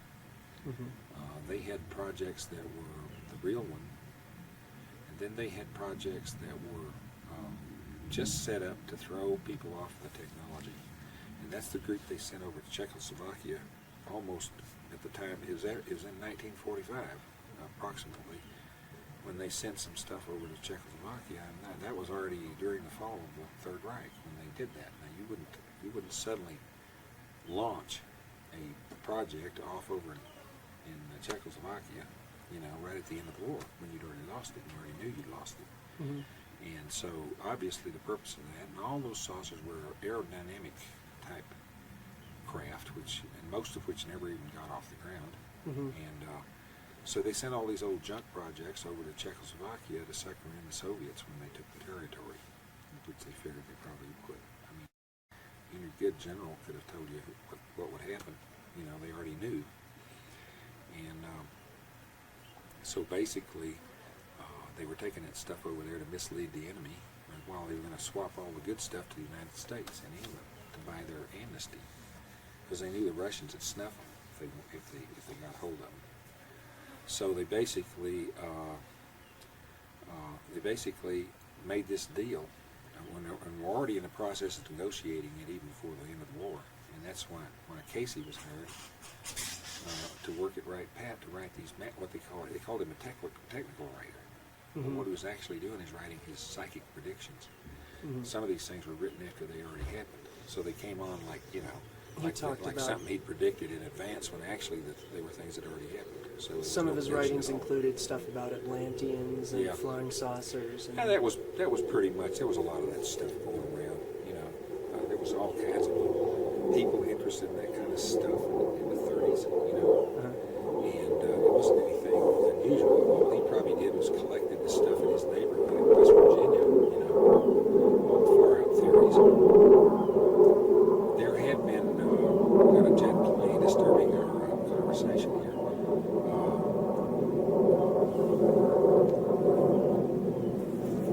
There were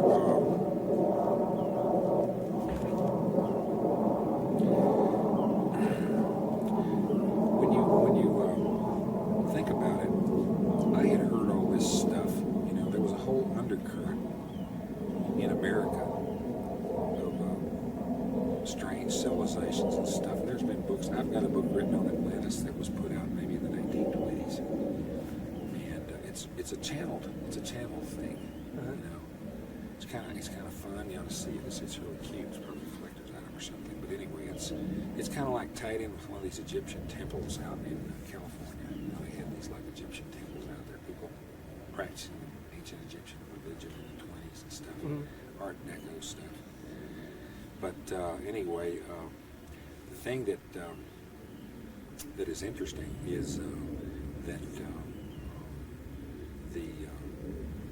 the way the SS designed these programs using a lot of that folk mythology that was already there, and what I'm talking about, remembering what in the stories of Atlantis were basically folk mythology. People had always discussed that stuff. Once a few people found out about Plato's mention of Atlantis. And there had been like a popular, how much? Oh, there had been a popular, folk movement of people talking about lost civilizations and Atlantis and Stonehenge. And a lot Could of this these have been things were influenced by the I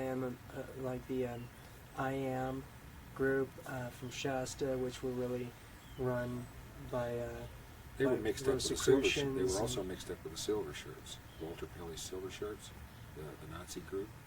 They were mixed up with them. And one of the lawsuits that I was in here was cooked up by some a guy who was in that cult, the AM thing. And Well, that's the next thing we'd like to talk about is the IM, the lawsuits actually, and what stopped the production of this book, and we're gonna change it to The here, label. I guess.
2 or 3 seconds.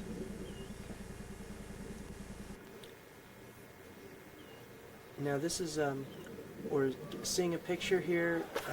Tell us what this is. This is a picture of a box you found in New Mexico somewhere. Yeah, if you go back to when I, in the 70s here in the Santa Fe area, I had a friend, Peter Van Dresser. Well, before we show them this, let me give them some background. Now, Peter Van Dresser was a rocket engineer who was a pioneer in the rocket engineering field. However, he used solid fuel rockets. He was able to get his rockets to fire successfully before any of these other liquid fuel guys. However, you couldn't control the solid fuel rockets like you could the liquid fuel rockets. Change the power levels and so forth. So, but however, he came up with a lot of brilliant discoveries, and he was disgruntled because in the 30s, which he was here before Los Alamos was a a scientific arrangement, and he had done, like, he built a solar house in the 30s in Santa Fe, and he was involved with Jacobs wind generators and a lot of other things, but he worked in the early rocket experimentation, and he was disgruntled because he considered Goddard a traitor, because von Braun had come to New Mexico in the 30s and worked with Goddard. And so Goddard had, Van Dresser said that Goddard had collaborated with the Nazis. Mm-hmm. And of course a lot of people wanted to whitewash that and everything, and maybe Goddard was not aware of, what was happening.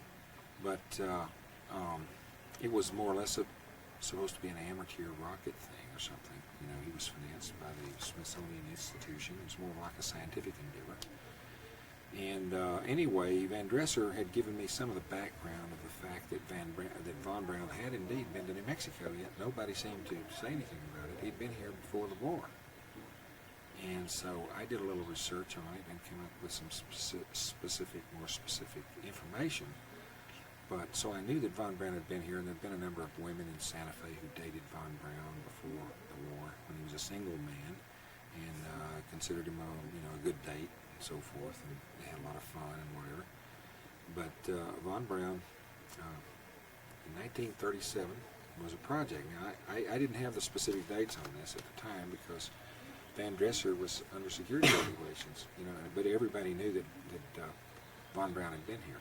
Mm-hmm. Before the war in this area, and yet some people doubt that. They're astounded to hear that, but it's a fact. Well, in 1979, I went to a flea market, and there was an old man from Pewaukee, which is between, north of Santa Fe. There's this place called Nambe, and between Nambe and Los Alamos is this place called Pewaukee. It's off the main highway that you'd call the highway that eventually goes to New York City.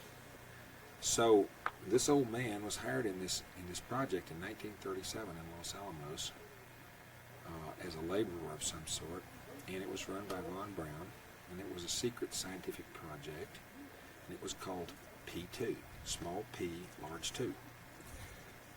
And he had carved this wooden box in New Mexico folk style to go on his Model A pickup or Model T pickup in the back of behind his cab. And this right here is the Zia sign around Pewaukee. You see, this is a Zia sign around Pewaukee. Up here is a triangle with a dot in it. I asked him what that was. He said that's a symbol for the project. So that identifies it as an Illuminati project. 1937 was the year he worked there. P2 is the name of the project, and he's carved his pickup on the road going up to P2. And down here is LA and NY. That's Los Angeles, New York. That's the main highway that at that time, the dirt road went up to Los Alamos through Pewaukee. So I was curious about this. I hadn't heard about any scientific project in New Mexico. You see, I hadn't heard about a scientific project that predated the Manhattan Project. And I was kind of vague about some of this stuff. I didn't really know when the Manhattan Project began and ended. But it turns out that it began in late 1942 or early 43, something like that. So that's much later than this 37 project. And so the propaganda that I heard was that there was nothing but a boys camp at Los Alamos, and so this kind of blows that theory that all there was a boys camp. Now, this kind of astounded me. Here's some sort of scientific project called P2 at Los Alamos. Now, the following week, I didn't buy this box from this old man. I was a little short on cash. He didn't want much for it. I should have bought it, but I didn't really know what its value was. The following week, I went to a flea market in Santa Fe. No, wait, I take it back. I went to a salvage dealer in Albuquerque, and I saw a fresh pile of salvage there that looked very unusual and had some type of stuff in it that It definitely looks unusual and interesting. But this gadget here, I recognized. I knew that a device like this had to exist because when I was a boy, I'd watched the flying saucers maneuvering in 30-degree turns, and here was a compass type device which had was broken down into 30-degree increments. You see, 6, 9, 12, 15, 18, 21. Basically, these numbers break it down to a smaller level, but this right here is a 360 degrees. It's broken down into 30-degree increments. And the dial here, if you look at this, you'll see a 30 degrees minus 30 degrees plus here.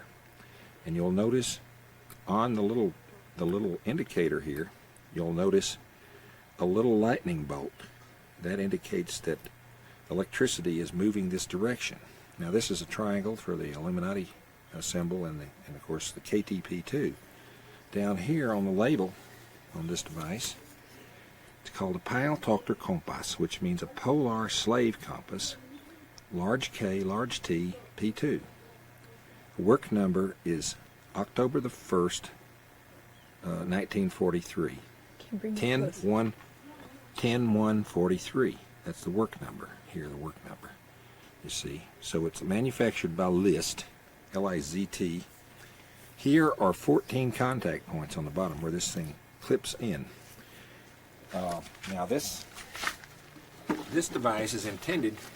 Now, if this is a Pile-Tochter, this is a slave compass, that means there must be a master compass. So the master compass would be a gyro compass here.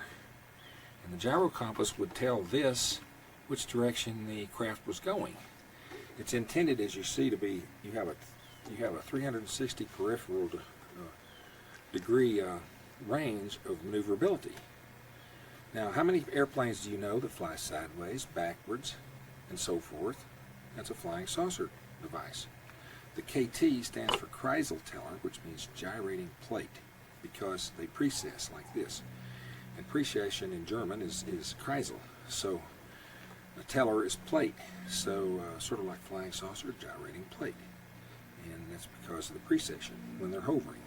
Now, and people have described them as having a wobbling path when they fly off. Right. That's the precession. It increases in frequency when the thing picks up speed. That's amazing. Now, it has the drive system on a flying saucer has nothing to do with gyroscopes. Gyroscope was only used as a navigational thing, and the description of it as a gyrating plate has to do with its precessive motion when it's hovering, but it doesn't have anything to do with its propulsion system because it did 90-degree turns, and you couldn't do that with a gyroscopic power system because the gyro would resist being turned.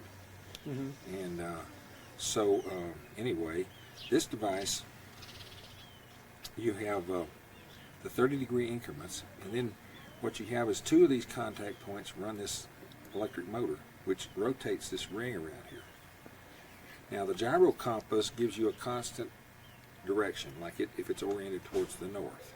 Mm-hmm. Regardless of which way the saucer turns, the gyroscope continues to point the same direction. Right. And then when you change directions, then it turns this little motor on, and the indicator rotates around to show which direction you're really going. Now, the only reason something like this would be required would be if you had an electrostatic charge around the ship or a shell around it, which blocked the magnetic field of the compass, so you couldn't navigate with a compass. So what you have here is half of an inertial guidance system. It used the angular momentum of the gyroscope to tell this which direction you're going, an electrostatic ship which traveled horizontally in 360-degree maneuverability with this device. this was probably connected to some more switches that went to relays so that you could have a low voltage relay of 6 volts, handle a current of maybe 15, 20,000 volts or whatever they happen to be using through this relay. So basically the problem is how to control high voltage, high frequency current, and and insulate yourself from it and so forth while you're flying this thing. And so this pile doctor compass tells you not only that it was required to have some device to get around the fact that you couldn't use a regular compass, which means you had an electric field. You had a ship that navigated in 360 degrees peripherally. It was called KTP2. P2 stands for an electromagnetic oscillating dipole. That's what small p, large 2 is assembled for. So this P2 tied this in to von Braun's project at Los Alamos in 1937.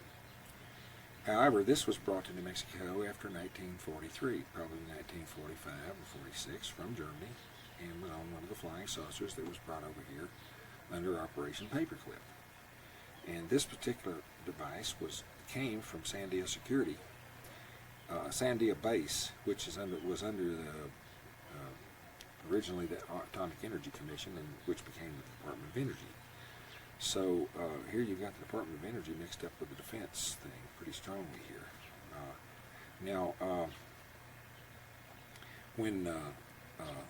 Looks part German, part American. Now this is all Looks like this thing here. This thing is all manufactured in Germany, but it was brought over here to that base with one of those saucers, and then probably it acts like it's maybe a little bad. Something went wrong with it, so they replaced it, or got a whole new system. And how did you get a hold of this?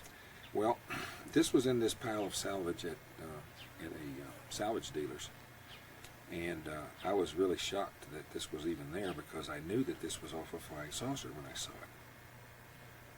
I knew this had to be off a flying saucer. And, Well, also you were looking at the time for things. I was looking for all kinds of things, but when I saw this, I knew what it was. Mm-hmm. I knew it was a device that they would have to navigate, because the problem is a flying saucer, if you're in a ship that's going to go 9,000 miles an hour, just like that, you're going to overshoot your target. If you're going over there to a town over there, if you don't turn that juice off fast enough, you're going to be off over there in another state. So it was a navigational problem. It's very critical to have some way to know which direction you're going. And if you've got an electrostatic charge around you, then your compass isn't going to work. How are you going to navigate? If the thing's precessing, moving around like this, how are you going to see where you're going? I mean, it's a lot of problems with the early saucers. So basically, they brought this ship into Sandia Base, but it's under Atomic Energy Commission, later the DOE, and I had heard that they developed special Army weapons there too at Sandia Base, and then tested them sometimes at White Sands Missile Range. So basically this thing shows a saucer at Sandia Base. Now this was classified salvage, and the way I found this out was I bought this thing, okay? I took it home and I showed it to some people. I knew what it was, so I showed it to some friends. Word got back to the spooks that I had it. So they went to check it out and find out how I got it. I had a bill of sale to prove that I bought it. The salvage dealer had a bill of sale from a man from Sandia Base.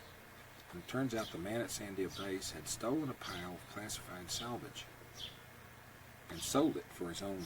He usually brought salvage to the salvage dealers, but in this case, he just took a pile and sold it and pocketed the money. Right. And it turned out to be a pile of classified salvage. And the reason is because they found I had it, they went to the salvage dealer, and then they put the guy under surveillance that was on Sandia Base, and caught him doing it again and threw him in jail. And then they told this friend of mine, the guy that I bought this from, they told him about that, and that got word back to me and confirmed that it was classified salvage and that the guy had gone to jail for stealing this pile of stuff. So do you think you think this person may have been trying to get you some of this stuff so that you could? No telling. He could have been trying to leak the word out, but on the other hand, he could have just been a thief. You know? What about all the but forces? It seems awfully strange to me that the guy would do that, but nonetheless, that's what happened. And they can't. People are naturally going to ask, well, why don't they just come and take it back from me? Well, if they come back and take it, whether they steal it or they come and force me to give it back, that's going to acknowledge that it is what I say it is.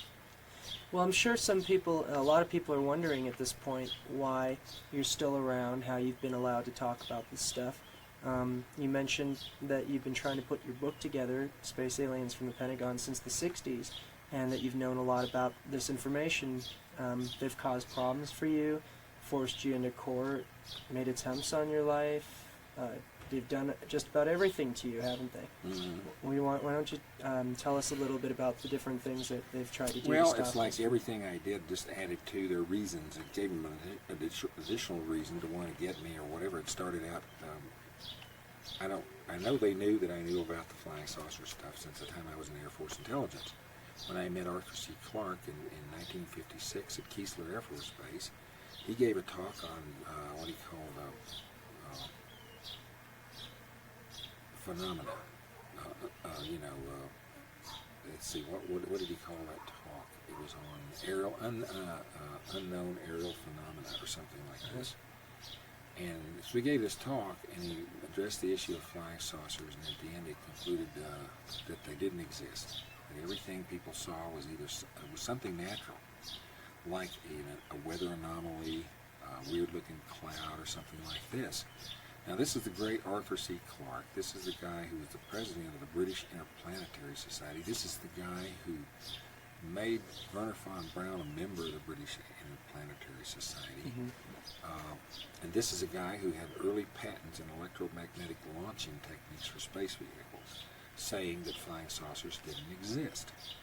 So I went up after his talk. I walked through the line, and when it was my turn, there weren't very many people that were going to talk to Clarke. There maybe 3 or 4 people said anything to him after the talk on our Air Force base. So I went up and I said, "Glad to meet you, Dr. Clarke. However," I said, "both you and I know you're a goddamn liar, and that flying saucers are man-made machines powered by electricity." And he just smiled and shook my hand, and he says, "I appreciate everyone who has an interest in this subject matter." And 2 days later, I was reclassified into Air Force Intelligence. And I thought, this is just a little bit more strange. Not only was I reclassified and put into Air Force Intelligence as a clerk, not as an intelligence trainee. I guess they may have figured I'd be of some use to them in the future, but mostly put me under a top secret clearance and shut me up because I knew about flying saucers. Clarke could tell looking at me that I knew what I was talking about. And he knew that I hit the nail right on the head right then in 1956. So that I'd seen one. I told him I'd seen one, and up close. And I said, "You and I know they're powered by electricity, and without a winch." He knew that I knew what I was talking about. So I was not only put in Air Force Intelligence, I was put in with a group of people who had seen the Foo Fighters. People that I worked with were the guys who flew the B-17s over Germany in the 8th Air Force 308th Bomb Group, and they had also photographed them with gun camera films, on gun camera film, which I saw while I was in that intelligence division, the Foo Fighters, and they were manned aircraft. They were not unmanned fireballs. What they call fire is not fire, it's electrical discharges, and that in itself will disturb the ignition system of a car or an airplane. It's not necessary to have any special microwave devices on these things. A flying saucer will stop your electrical system because it's discharging, creating tremendous ionization in the air around it, and if it flies over your car, it's gonna short it out and create a disturbance in the circuits and blow all the lights out, for that matter. But the whole thing is that you see, You started being harassed a it lot was after about this time in 50. So I was in the Air Force Intelligence, okay, and there was some interest in ufology in the intelligence division. As a matter of fact, especially when Donald Kehoe was going to tell the world about it and got on television in Boston. We had in the intelligence division, we had a TV set up, watching this thing, and then when the security people came in and grabbed him and hauled him away and wouldn't let him talk, it was just a sham. Kehoe was part of this cover-up. It was to make it look like he was going to tell us about aliens. See, that's the whole idea. They know that the power of suggestion is a lot more stronger than explicit stuff. So by shutting him up, what could he possibly be telling us that was so important Right. that they would behave that way, you know? So by that time, they were already circulating the stories that they were aliens and all this kind of stuff. That was in '57. But, you know, I met Captain Mantell's wingmate about that time, and he came on TDY to Lockburn, and I was having an argument with two officers about flying saucers, and they were calling me nuts and saying flying saucers didn't exist. And behind them, coming down the stairs, was this tall, dark-headed officer, a lieutenant colonel who outranked these two guys. They were a major and a captain, and they were intelligence officers too. And this officer was on TDY, and he came down the stairs, and he says, "I beg your pardon, men, but I'm taking the young man's side. Flying saucers do too exist." He says, I'm Lieutenant Colonel A.Y. Clements. He says, "I was Captain Mantell's wingmate in the famous Wow. Mantell incident." And he told me the whole story, which included the fact that when Mantell contacted the control tower, they patched him through to the Pentagon. The Pentagon's instructions were immediately cease pursuit. However, Mantell's plane was too close to the saucer, so it blocked out his radio contact. He wasn't able to hear the instructions to cease the pursuit. And I suppose the Pentagon knew the plane it probably couldn't fly to pieces if it got too close to it. So, sure enough, it did explode, and Clements saw it. He wasn't out of view, he was in plain view, and there wasn't any beam coming out of the flying saucer. It was just a phenomenon that one of the dangers of flying close to one of these things in this type of aircraft. And so, you know, just tore the plane into little bitty pieces. But anyway, this. So here you have, you know, kind of. Here's a person that's involved in a pursuit of a flying saucer, and here are these guys trying to say they don't exist. And then I'd seen one in '53 in broad daylight and up close, and all my family had seen them. When I was on leave in '57, okay, I went down to Odessa, where my parents lived, and my father was coming through Levelland in early February in 1957, coming home from a sales trip, and outside Levelland after sundown, his car was stopped by a flying saucer, a big long ship, 200 feet long, egg-shaped, came over his car and hovered and killed his engine and all his lights, and stayed there for between 15 minutes and a half an hour. And he had to sit there and wait for this thing to get out of there so he could drive his car. This thing hovered over the top of his car all this time, and when the thing left, he could start his engine up, but the lights were all gone. So he had to drive back to Levelland, which was just a couple of miles behind him or so, in the dark. And he gets back to Levelland, spends the night in a motel, and at the earliest light of dawn the next day, he started driving to Odessa. And he got there about 7:30, shortly before 7:30, because he came in the house and for a few minutes and then took off immediately to go downtown. He said his lights were burned out and he had to spend the night in a motel in Levelland. Well, as soon as he takes off, then I turn on the TV and catch the news in the morning, and they talk about the Levelland sightings. And so I said, that's what happened to his lights. So I went down to the Ford house where he was having his lights put back in, and the Ford mechanic was shaking his head and saying he'd never seen a car with all the lights burned out but no fuses burned out. And nothing wrong with the electrical system. So he puts the lights back in, and I said, "Why didn't you tell me about the flying saucers?" He says, "Where did you hear about that? How'd you know about that? I didn't tell anybody about it." I said, "You're not the only one." I said, "There was about 15 or 20 people that had experienced this last night in Levelland with those things." He says, "Well, I didn't want someone to call me crazy." Now, this egg shape is one of the types that I think developed from what the Germans call the flying turtle. And it's also similar to the ones that were seen by Lonnie Zamora down in Socorro. Zamora saw a great big egg-shaped ship, and what they would do with those ships, they would use some sort of a rocket thruster to get it off the ground before the electrical system could cut in, and basically to get it off the ground because it would short out. And so they'd use this thruster to get it up a little bit and then kick in with the electromagnetic system.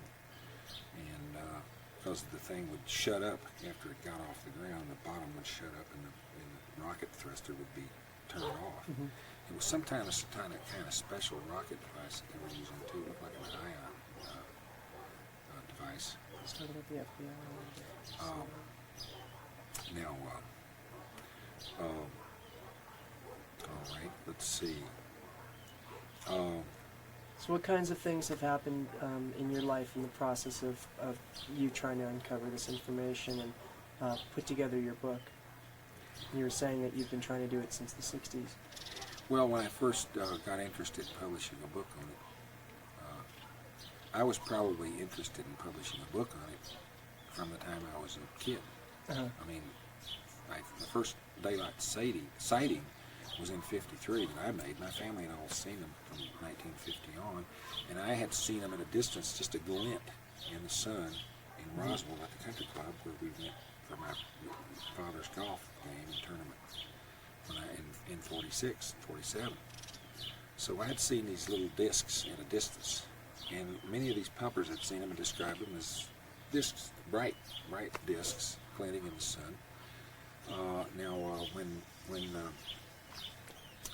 When all of these people had said they'd seen them, at first, that was before the magazines got hold of it, the media and everything. Right. So there wasn't any reason why someone who'd never seen one of these would suddenly invent it. You know what I mean? So I knew that these things were being seen. There were a lot of people seeing them. And before the Mount Shasta stuff even. So they brought them over here in 45. And there's a lot of misconceptions about how this thing was developed in Germany. I don't believe they were developed in the Harz Mountains. I believe von Braun kept these with him wherever he was. They were there with him. They weren't far away from him. He wouldn't let that get very far away from him. We don't think of him as a flying saucer scientist. We think of him as a rocket scientist. But the rocket stuff was just a cover. It's quite primitive, and it's a cover for the other stuff. It always has been from the very beginning. Von Braun had a flying saucer before he had a good rocket. So my conclusion is, you want to go back to the time of Einstein and Tesla filing his patent application with the Swiss Patent Office. Here you see Einstein come up with a new kind of physics that is basically to cover up the real thing. You have relativist physics, basically here, and then you have Tesla's dynamic theory of gravity over here, which is the ether theory. You have a theory over here that ridicules the ether theory and says that space is empty. And this is a reason Einstein was never able to explain the redshift without coming up with an ether. He couldn't explain how the light could be bent unless there was matter in space. And so he contradicted himself. But to Einstein, contradictions didn't matter. And both Hitler and Einstein were existentialists. And when Hitler was asked how could he believe in both the theories of the fire and ice theory plus the hollow earth theory. The hollow earth theory was not the same hollow earth theory, by the way, that you know of, which has the earth as a hollow ball. The hollow earth theory that Hitler was talking about comes from the Tibetan manuscripts, and it isn't the theory that the earth's hollow. It's the theory that the earth is this hollow space in solid rock, and that we're living on this concave surface out in the middle of which is a sun. This is a ridiculous theory, to say the least. But and that all of this out on the outside of this huge ball shape that we're living in was actually solid rock that went forever. And then this other theory had lumps of fire and ice in space, and a hunk of ice falls into a ball of fire and blows up, and all of these catastrophic events are related to that. Well, that kind of presupposes all this space out here with all these planets and stuff. So the two things were conflicting, and so this guy asked him, and I believe it was Bill Lyne, did a microwave test for, or it might have been Heinz Fisher, the microwave expert, that was at Pentagon, which makes you wonder what did they need a microwave expert at Pentagon if the flying saucers weren't there. So basically, he does this test for Hitler to prove that the hollow earth is really a true theory. he points the microwave up in the air and shoots it and gets a reflection. Yeah, it's true. It's true, Mein Fuhrer. There's some a true theory. And then on the way back to from the test, he says, Mein Fuhrer, how can you believe both the fire and ice theory and the hollow earth theory? Isn't there a contradiction? And Hitler's answer was, it doesn't make any difference. We can believe them both because we're superior. So that shows the kind of insanity. So they don't even believe the things that they're trying to say, the propaganda that they're pushing. Once you get into that kind of never world of the paranormal and mysticism and stuff, you lose there's no moorings. You don't have any rational basis. Your epistemology becomes Platonist, where you don't really know what reality is. And we're all swimming around in this little existential world we can't get out of, and two people cannot know the same thing or see the same thing or feel the same thing, which is a bunch of baloney. Well, what happened to you that what types of things happened to you that tried to keep you tied into not being able to? What kind of things have you come across? You write a lot in your book about the different ways that the intelligence agencies have tried to stop you. You've put together some of your own free energy devices. You've been on quite a path for some time. And what sort of things have happened along the way? Well, I found that they were spying on me and stealing inventions, for one thing. Trilateral Commission members were hiring spies to come in and steal energy stuff, this sort of thing. Like I had an invention for a new kind of solar chip, a solar voltaic cell, to be made out of sand in a mass production technique. And they stole it. They used the mass production technique, but they never used the system of the sand, because they didn't want the public to have it. Once a patent is filed and it expires in 17 years, it becomes public domain, and they didn't want that to become public domain because it would wipe out the oil companies if people got hold of it. It's very simple. But they used the production technique, and the production technique, the mass production technique, actually increased the efficiency of the cells by around 10%. So they went from about 14-15% efficiency to 25%. Just the manufacturing technique. And this is one of the things that they stole from you. Yeah, your ideas. they're making millions on it. So it's a big discovery. But like they filed a patent application a week or 10 days after they stole the documents from me here, and I had, this was one of the few things I would have filed a patent on and tried to pursue it. But I was preparing documents and getting ready for a patent application, and they stole the damn documents. They also stole some precious metal that I'd separated, some platinum metal, iridium actually. They stole this from me, and I'd purified that and was going to sell that and use that to do some research. But they knew, and they stole the stuff, and they stole my invention. And that's a big shock to you, to have something that you've worked so hard. Especially if such a great contribution. Yes, and it was a very valuable metal that would have financed my future, and it was totally wiped out with one little filthy little thief stealing this stuff, and then them trying to cash in on the patent, and then they had the nerve to offer me a job working for them, running a metals analytical lab and recovery place. In other words, they wanted me to be a slave for this mob in this plant based on the process that I developed, and to mine the minerals that I had located. Which I told them, screw you, you'll never get it. You'll never find out where the concentrates came from. You'll never find where the mineral deposits are, and you'll never make a damn dime off of me. For stealing my stuff, to have the nerve to do that, I couldn't believe it. But anyway.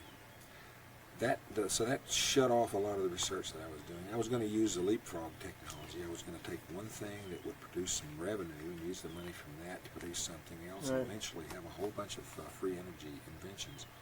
And I probably have, around my place here, I probably have maybe 50 to 75 things that I want to develop. 50 to 75 projects that you were working on developing? The way I do things, I don't do things one at a time. Right.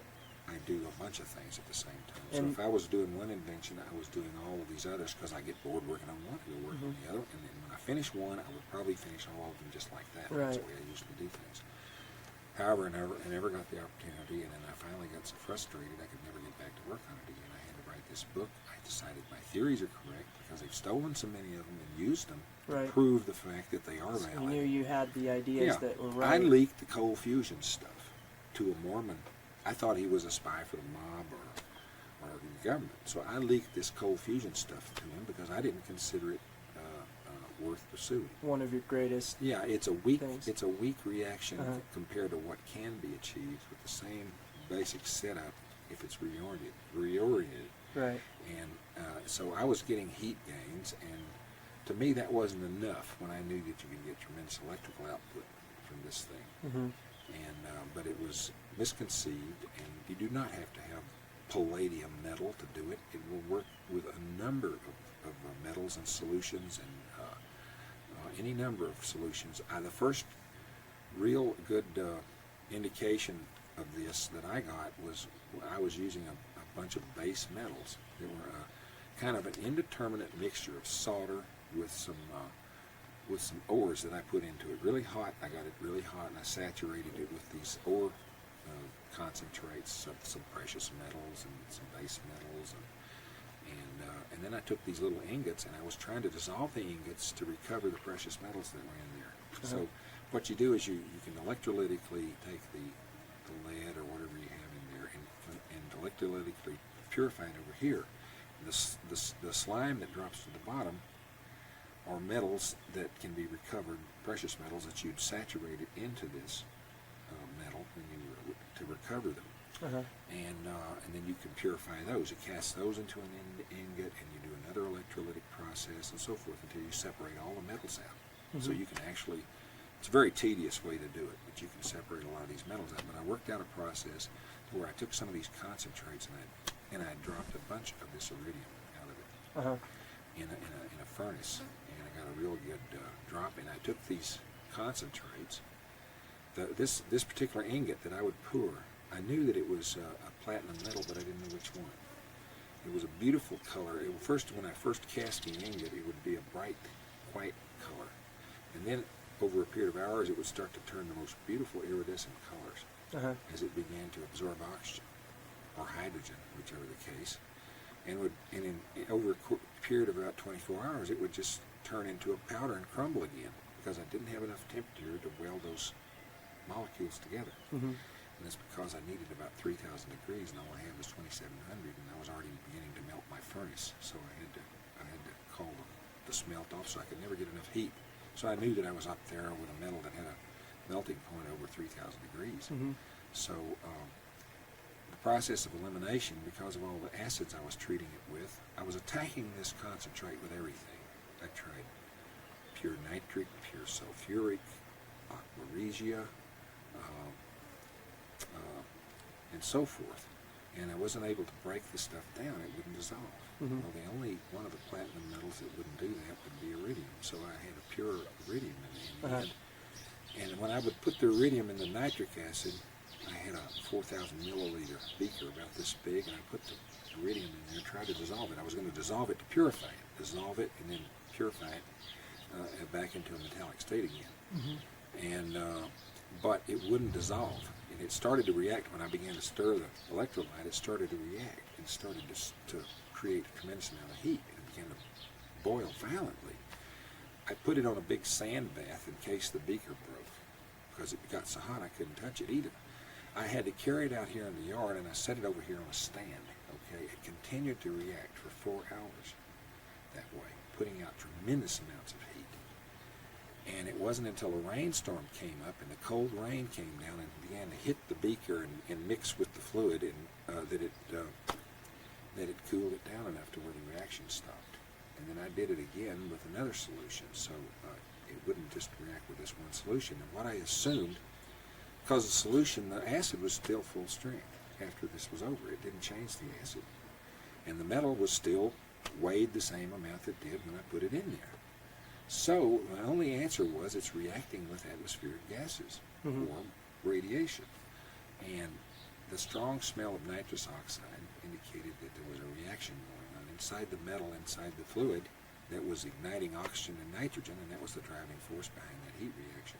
Mm-hmm. And from the air, when I started to stir it, the air began to go into it, and it started to react with the atmosphere. And So there was a free energy process. There's a whole bunch of these things. In what ways did they come into your life? What ways did they? What ways did you get? Well, hassled? there were several different waves of harassment where it was typified by litigation and Lawsuits. getting some of them neighbors to assault me and stuff. And these guys could get away with anything. The government, the police wouldn't do anything to prosecute them or anything. They were totally scot-free to do whatever they wanted to. So there were different people that were working against you at this time Mm-hmm. through The ways police- that were hard to detect even for you. The police, none of the police would protect my rights. I was fair game. I was a mark.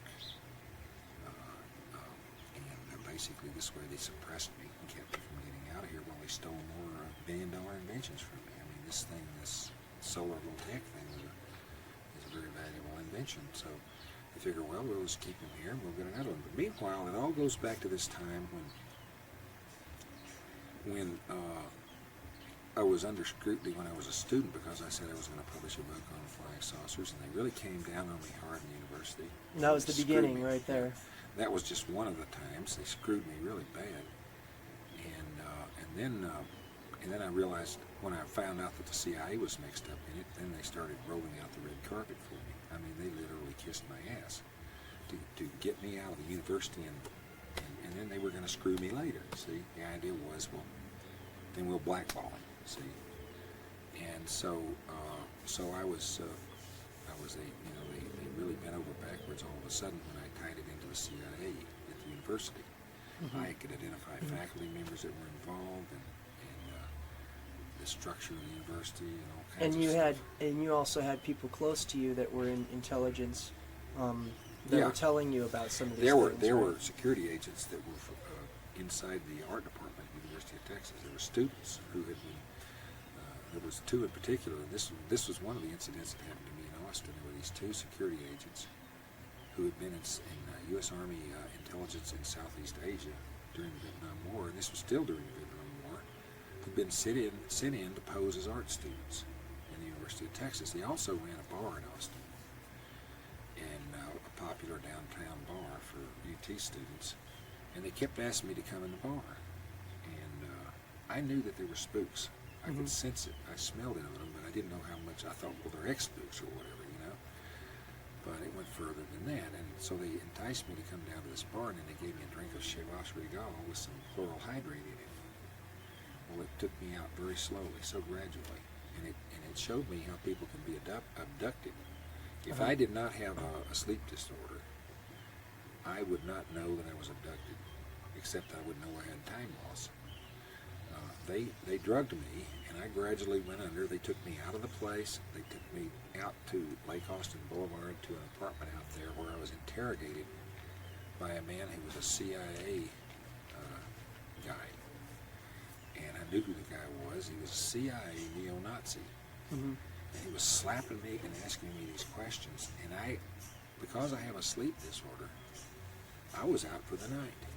They gave me this chloral hydrate. I was out for the night. I wasn't going to wake up, so they had to bring me out of this. They were using probably sodium amytal. They were injecting it in my ankle, and they had to bring me out real light to try to get me to give them any information because I was ready to sleep. And so they brought me out, and they brought me out too far because I remembered it. My conscious mind somehow grabbed hold of it, but I didn't recall it until I went home at 3:30 in the morning. I left the place. I went in there at 7:30 in the evening, okay, to have a drink like they wanted me to. I had one. I drank about that much of that stuff out of that glass, maybe that much, and because it wasn't a very big glass, and I was out. I was gradually drifted off so slow that I wasn't even aware that I was out. And then when I woke up, I was standing there looking at the clock, and it was 3 o'clock in the morning. So I'm missing several hours, you see. Then when I went home and I got ready for bed, as I undressed, I saw the spot on my ankle, which was all bloody around the spot where they put the needle in. So they screwed up. They got some of my blood under the skin, made a big bruise.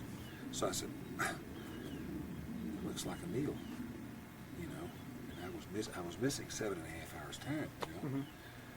So then I identified these guys. Okay, I eventually identified. I'll tell you what I did. Okay, So I went.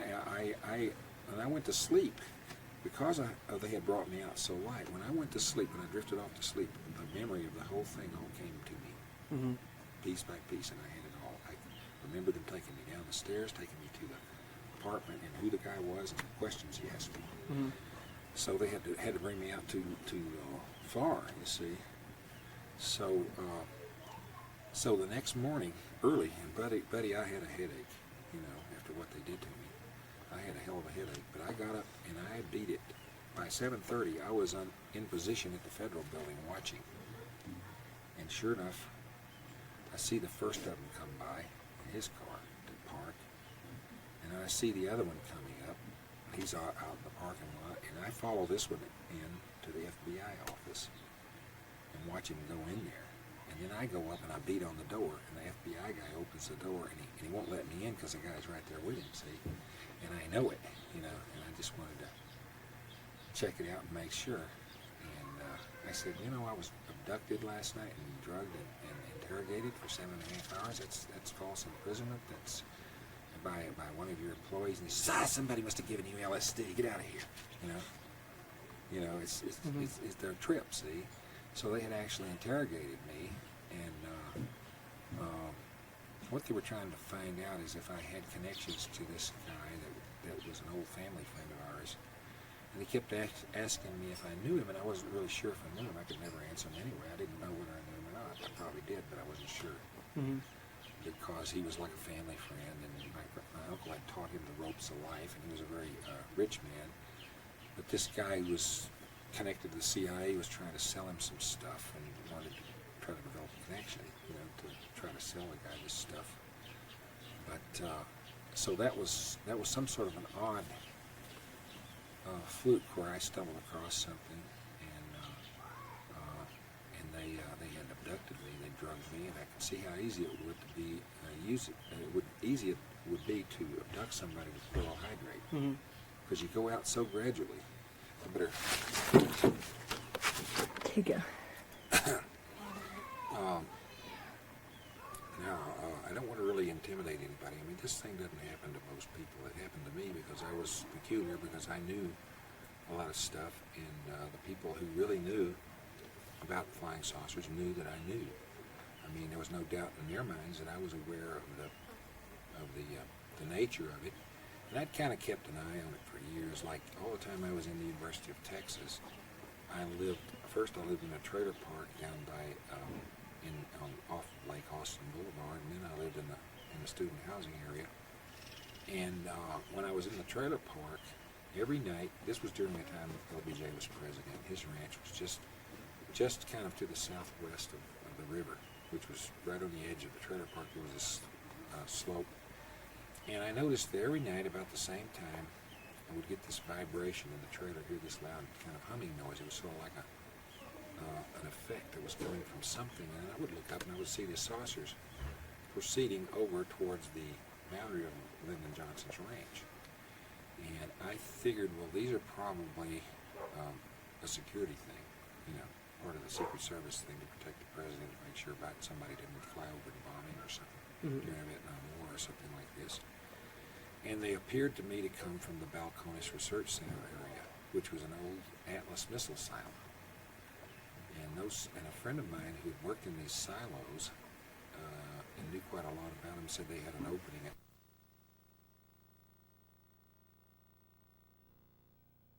Okay, you're on.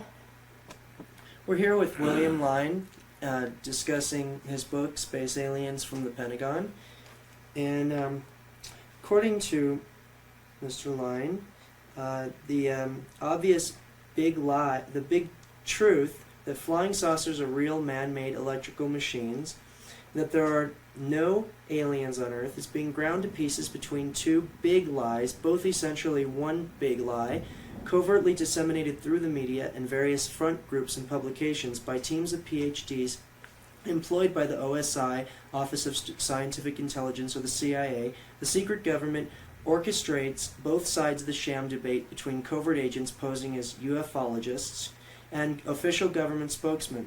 The ufologists' OSI's alien, quote, scenario conceals the man-made nature of flying saucers by depicting UFOs as alien craft, quote, involved in visits to Earth, abductions, and collaboration with our government, which they allege is concealed by a government cover-up conspiracy, quote.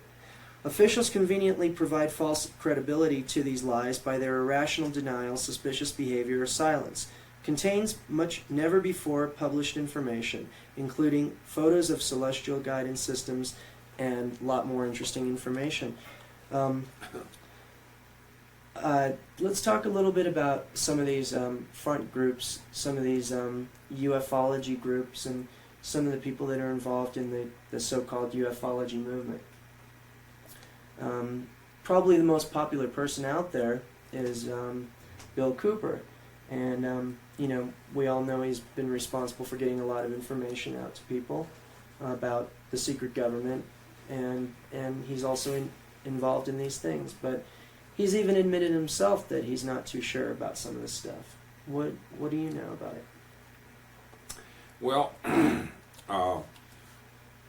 they could have used the same scam on somebody like Bill Cooper. I always thought that it was kind of stupid to get a seaman and expose him to documents that would have been that important, unless they just looked from his psychological profile and his tests and everything. They could see that he would be the kind of guy to run out and tell everybody something if they showed it to him. See, so they might have identified him as by personality profile, and then exposed him to some phony documents so that he would run out and leak these quote secrets.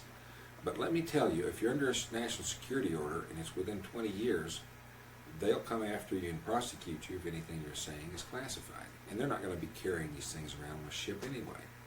Why would they carry a bunch of stuff around on a ship, you know, out in the ocean that was classified documents relating to some conspiracy? They don't let that stuff out very far. They don't let people carry stuff like that around very far. You know, that's not the kind of thing they just let ships keep on board and that sort of thing.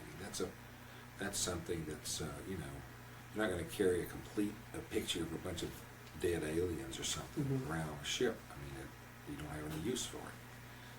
No need to know. So, and you know, so I don't know.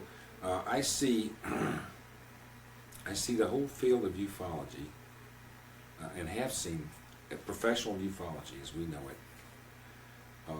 I have watched this stuff change over the years, and I have never once doubted the fact that all of the hem-hawing around and BS and avoidance and evasive talk has never been anything but a cover-up of what the government knows to be true, is that these are man-made machines, and the big cover-up is a cover-up of the government involved in these hoaxes.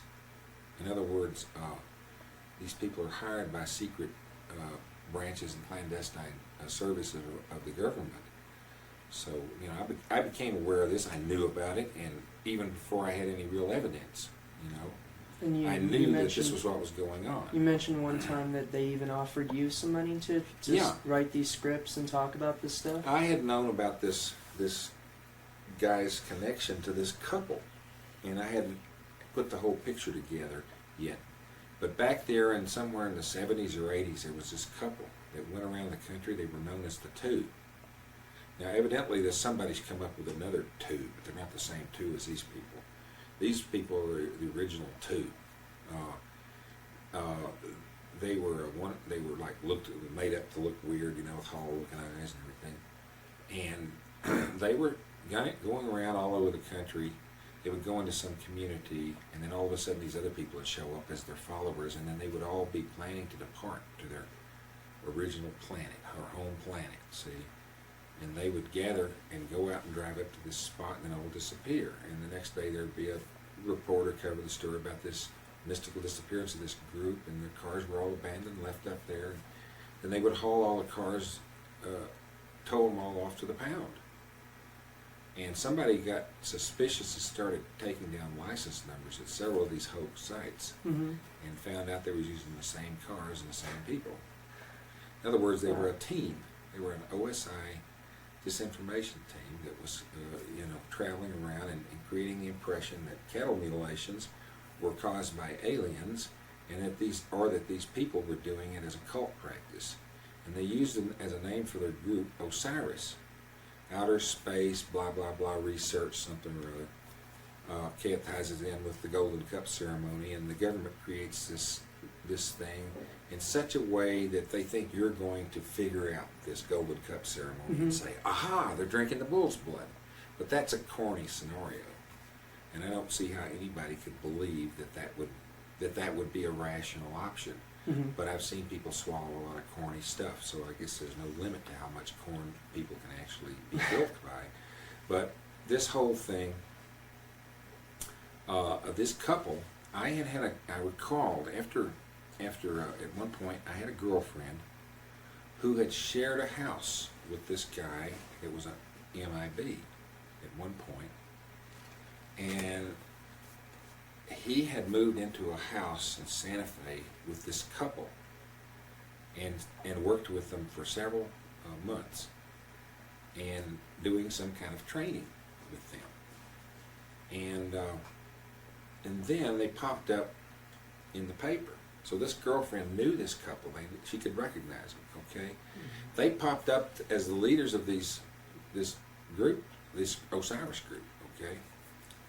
And she identified them as the same people that this guy had trained for about 6 months or more. And I knew the guy. And I said, well, wow, that sounds like, I had him down as like, that's got to be CIA, you know? He's ex-Air Force. He's a retired Air Force colonel with a degree in law from a university in Colorado. He's had an operation to make his eyes look Mongol, and he was a MIB, you know. He was a man in black, and it was his job to go around and intimidate people, and he had the operation to make him look strange, you know. And but he comes out. He's the one that came out here and threatened. First, he tried to get me to write books that attributed the petroglyphs to the writings of aliens, and I had all the publishing contacts all set up over in Arizona for it. And when I told him I wouldn't dare write that trash, that CIA garbage, just told him right to his face like that, and he said, "You better be careful. People that go too far, they get it, you know."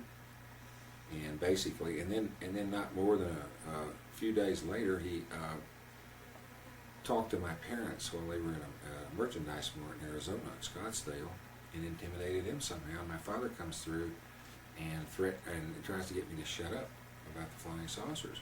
And then I find out that this guy talked to my parents in Arizona through independent sources.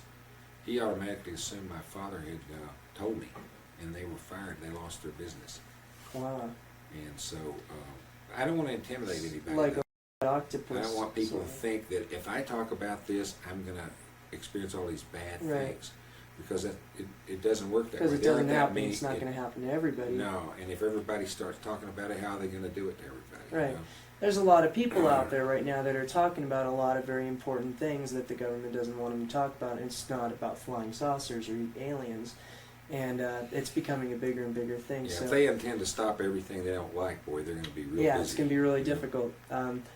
Well, let's see. So Bill Cooper was probably maybe not aware that he was being used for certain things, and so that could be the possibility with that situation. I think my book opened his eyes to that, but I wish he'd give me credit. You know, he never says anything that I contributed to it, but I'm sure that that's the awareness that's coming about. Is what happens? It all comes down to this one very simple thing. All of these people are talking about aliens from space and all of these outrageous things that were created by the OSI. And along comes somebody and puts down his foot and says, "That's all bullshit. These things are all man-made, and this is bullshit. This is CIA, Nazi, OSI bullshit."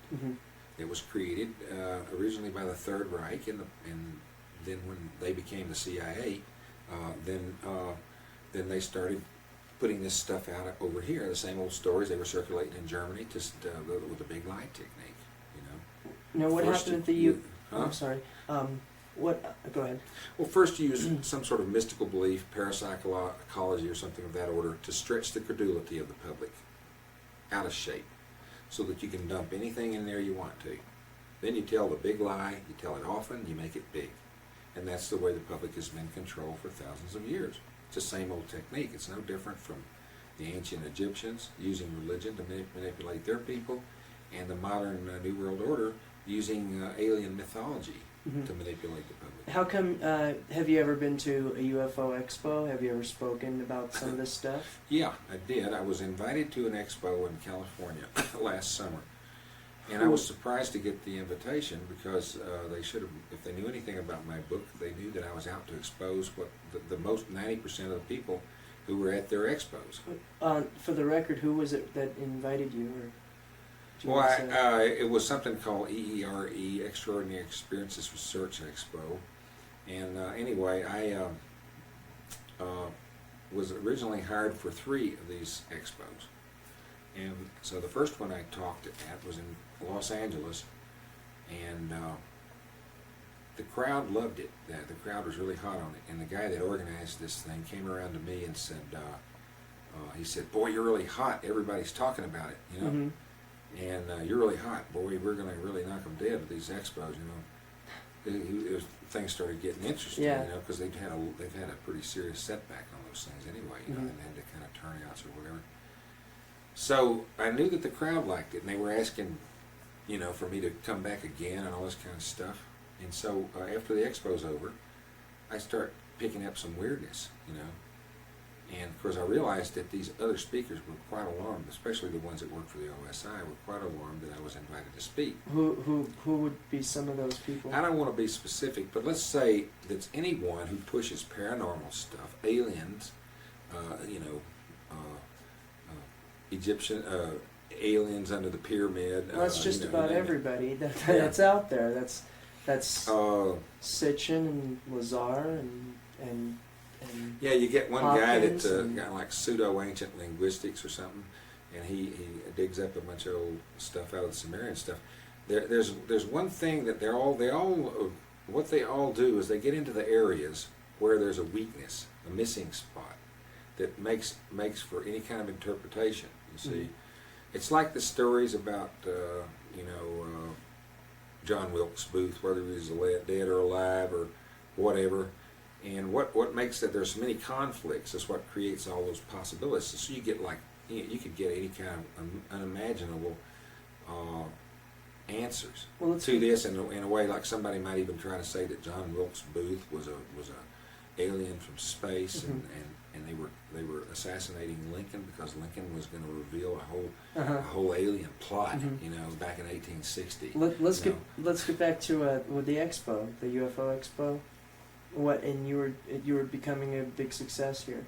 What was the next move? What happened? All right, so I was supposed to speak at these 2 or 3 other expos, and I waited, and I never got first of all, the guy was really late in paying me what he owed me, and then I waited a long time, and he finally paid me, and he hadn't said anything about this expo. So I called him up, and he said he would let me know in a couple of days. And I called him up, and he says, "Well, yeah, you're going to cancel this because you're really an He says you're really an extraordinary experienced guy. You're not really a UFO guy. You shouldn't be in UFOs at all. You should be in this extraordinary experience thing, you know." So they tried to separate you from and I told him, I said, the UFO information. I said, "Bullshit." I said, "My book is the most important book ever written on UFOs, on flying saucers. It's the most important because it's the only one that is not compromised by OSI-created, CIA-created contradictions and lies that have been put in there by one means or another, whether it's just the dupery of the person who wrote the book or the person was an actual willing and knowing agent of the government." So basically, the only book that doesn't have that in it that I know of. I have yet to see one, although there are a few people starting to do that now. I think there's a lot of people getting into the idea that they've been duped. I just can't believe they have. I've watched them all these years get duped and been frustrated by the fact that all these people were swallowing all these Some lies. of them are being duped, and some of them are actually being paid. Oh yeah, a lot of well money that's to go in different. that It's direction. very easy to identify the main movers and the shakers in this CIA scheme because they're the ones that have all the slickest publishing, Time Life books. The slickest you know. videos. Oh the yeah, they have slickest, everything at their disposal, and believe me, they'll books. steal your stuff so fast. But they'll steal what they can use, you know. And It's like, but the thing is, I'm not really a ufologist, so to speak. I'm really into this flying saucer, aeronautics, all kinds of science, free energy. I'm not a person who's going to categorize himself as one of these professional ufologists. Well, there's some I'm talking about real flying saucers here. I'm not talking about alien spacecraft. And there are some people also out there on a more scientific level that are talking about aliens, and you have people like Bruce Cathy in Australia and Stan Deyo, and also some of these people who get into some of the more scientific and it's real simple. Okay, the people you hear about so much, they've got the backing of the CIA, and they're getting promoted. Yeah, but either because they're willing agents or because they say just exactly the right things. And some of them are aware of the fact that that's the reason they get promoted. It's because they're saying the right things. So it doesn't matter whether they are or aren't CIA agents. What matters is that what they're doing is they're spreading the big lie. Right. And however, you look at these people in general. That usually, if you learn to develop a smell, you can smell the fact that they're liars and that they're CIA agents and so forth. They smell a certain way. It's real obvious. You look at their background. Lots of guys with retired military people using their rank to impress the public somehow with their credentials, calling themselves General this, Colonel that, or whatever. Okay, that's one good giveaway. Like, if this guy's really into the truth, why is he calling himself by military rank? He's supposed to be a civilian now, and why is that important? And then and how is he allowed to talk about some of the things? Yeah, I mean, they're all talking about, oh, I had a top secret clearance last week and blah, blah, blah. Forget it, you're dead. You can't do it. They lost their power to enforce it against me, let's say in about 1977. But they can only enforce it on something that you learn in their employment. They can't enforce it on your personal beliefs or discoveries or whatever. If it's not something you've got from them. And Okay, they also have longer statutes of limitation that they enforce. They tell me lifetime on some of this stuff. That the people are under a lifetime national security order. And but anyway, so what was I talking about basically? About what was it? Where was I when I brainstormed? Some of these people, some of these different people. Oh yeah, you look at the basic profile of these people, and you can spot them really easy. Look at where they worked or whatever, especially people who worked high in the photography field, in some corporate thing like Kodak or somebody. There's a big thing with Kodak and all of these things with the CIA. It's really, and that's the reason you find so much of that in Time Life and everything, because that's all Illuminati, big time bullshit the public. So we could pretty much, if we were to go by what you're saying, we could pretty much lump 99% of everything out there in the UFO field as being part of this propaganda, and that there's very few people actually really telling the truth. I know David Hatcher Childress has a book about man-made UFOs, and he discusses your book in there, and he talks about you and the information you've been putting out. And maybe more and more books, maybe we'll start to see more and more information like that, and people that actually don't have a motive for covering up this information. That maybe some of these people will find out they've been duped and actually get upset about it and start putting out real information. Well, I began to realize it was getting pretty serious when there were so many of these people brainwashed on this stuff, and they really get into it, and they're like mesmerized by all this stuff. It's like a cult thing almost with them, where they get into this whole thing, and then pretty soon they start imagining all kinds of marks on their body and implants, and next thing you know, they've been like a zombie for the CIA, or something for the extraterrestrials. Take it back. So they've been ever since before they were born or something, or maybe their father was an alien or what. It just goes on and on. It's just totally stupid stuff. And if they just stand back and look, they'd say, boy, anybody believes that's really a sucker. But this is really an outrageous lie. I mean, this is so big a lie that it makes you want to throw up. To think that anybody would actually tell a lie like that. The truth is even stranger than the fiction. Yeah. The truth being the truth of the lie is stranger than the fiction of the lie. The truth being that flying saucers were developed almost 100 years ago. Energy is free. There are no aliens on the planet that the government's covering up, or at least that they know about. That they're creating this stuff. I mean, it's the truth is actually stranger than the whole lie they've created, because it's almost easier to believe that there's aliens here than that the CIA is going to go through the trouble of paying $50-100 million or so just to create all this propaganda to support this thing.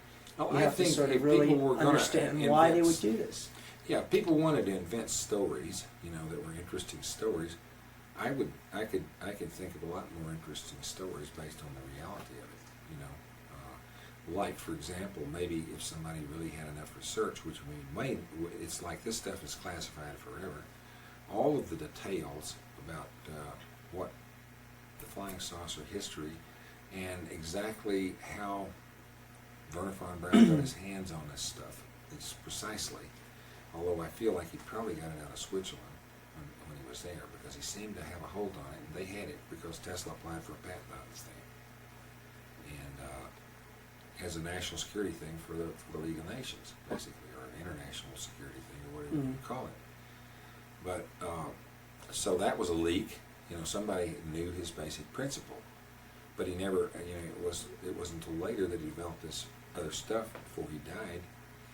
And at that point, the thieves didn't really have the full system, so they were able to get these things to a certain point, and then they had to get more information. And when Tesla died, they got that information. He died in 1943, early January or something like that. In October, this pile doctor compass came off the production line in Germany. So that shows that the saucer was developed and ready to fly at that point. And there's confirmation that one of these flying saucers was demonstrated for Hitler at that time. And you talked about Hitler being about 3 or 4 weeks after this pile doctor compass was manufactured. You talked a little about Hitler being rescued by a UFO from his bunker in Berlin, and being flown off somewhere.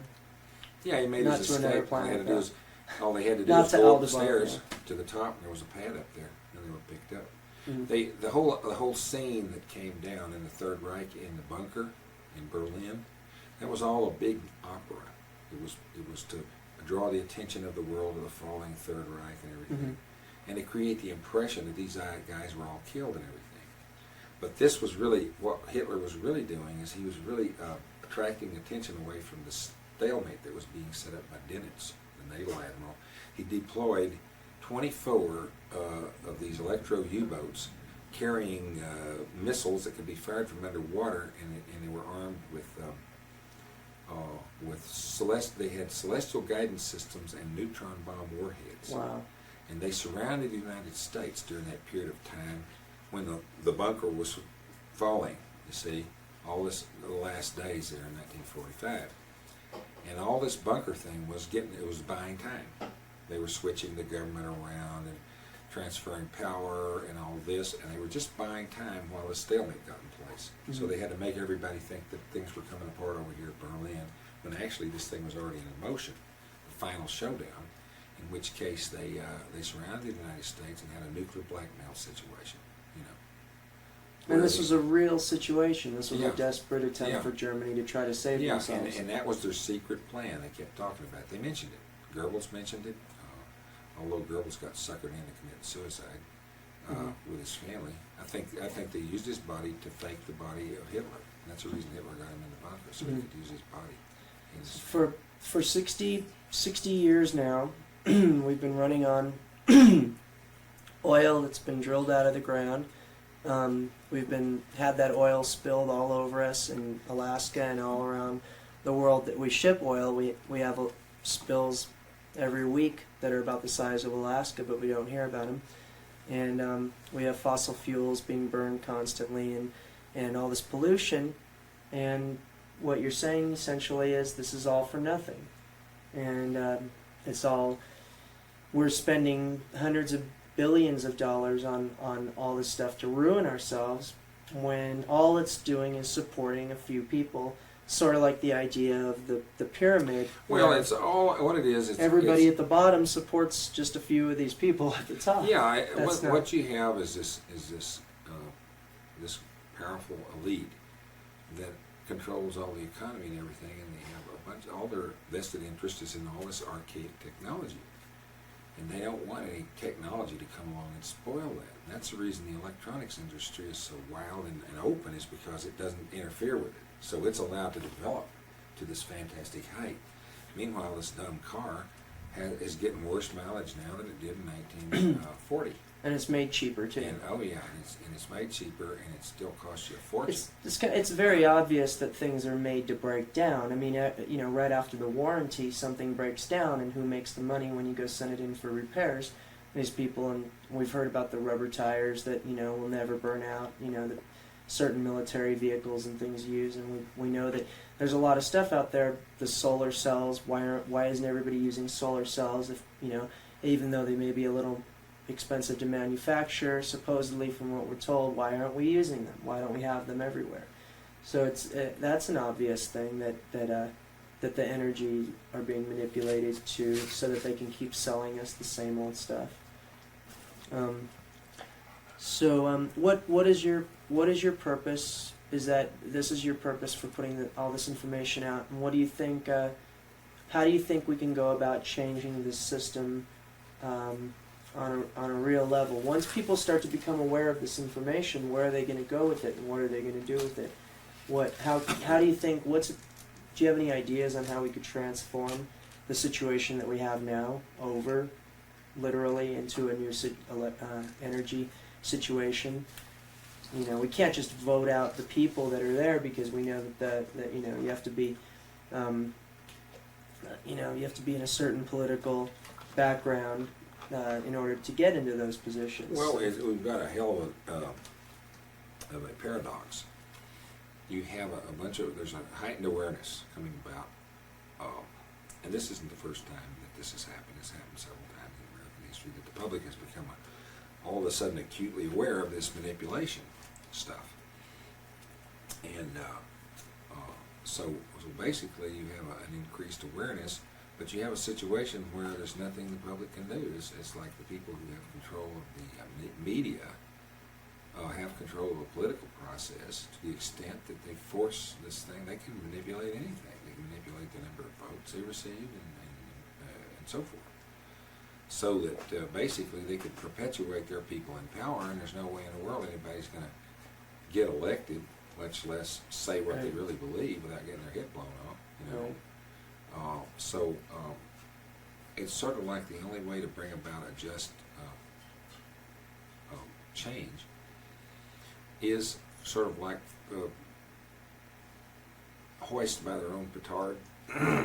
The power of the people is in everybody being free and doing and succeeding and making themselves economically independent. Mm-hmm. And so that is the key to beating this New World Order thing, because they have to have someone to follow and somebody to give orders, and if nobody follows, there's no order they can give. You know, I mean, they're going to fall apart. How are we going to become economically free in a situation where the Federal Reserve System is loaning the U.S. Treasury and the people all this money at 8.5% interest? The key to independence is this free energy technology, and it includes the flying saucer technology. Okay, and you have to have this to beat them, because they're choking money out of you from your gas bill and your fuel bills. And that goes into their pocket, and they use that to finance all this stuff and to buy everything. They usually make us pay for it, though. We're being taxed and paying for all this CIA stuff. So we're basically paying for our own continued dependency. False dependency. It's starting to look kind of hollow, because people really don't. And all of a sudden, the bureaucrats got upset because they found out the government wasn't looked to for all the answers anymore. You know, and they would say, well, people don't respect us. They have to respect us. You know, like, you will respect us. You know, it's like, you're a bunch of traitors. You don't respect your government. That's not the definition of a patriot. A patriot is not someone who respects the government. A patriot is someone who respects his country and what it's supposed to stand for. Right. And basically the Constitution and the Bill of Rights and so forth and so on. are supposed to set out some of our protections. Well, they're making the real patriots look like right-wing fanatical crazies. If you believe that the government's part of any sort of conspiracy. Actually, they're anti-right wing or anti-fascist, but they're being depicted as fascist. They're not fascist at all. Fascism comes from a government-connected enforcement of power. It doesn't come from civilians and militia people. The people that were surrounded Hitler were all officially connected. That's how he got his power. Was from generals like Ludendorff. They're the ones that rendered power to him when he was chosen to lead the Third Reich by the Rockefellers, public relations man. And he basically had the support of Ludendorff and all these other guys. They just took this guy and smeared all of this mysticism and stuff on him and little political knowledge and so forth, and made him a puppet. He was basically a puppet of these industrial interests, the IG Farben cartel and the Krupps. And they basically had the control of all these powerful people so that they could push all the right strings to put this guy up there. And they knew that he stood a good chance because he represented a kind of the Germans called him the Lumpenkaiser, like a common man, a man of low birth who could lead the country and sort of like the little corporal or Napoleon.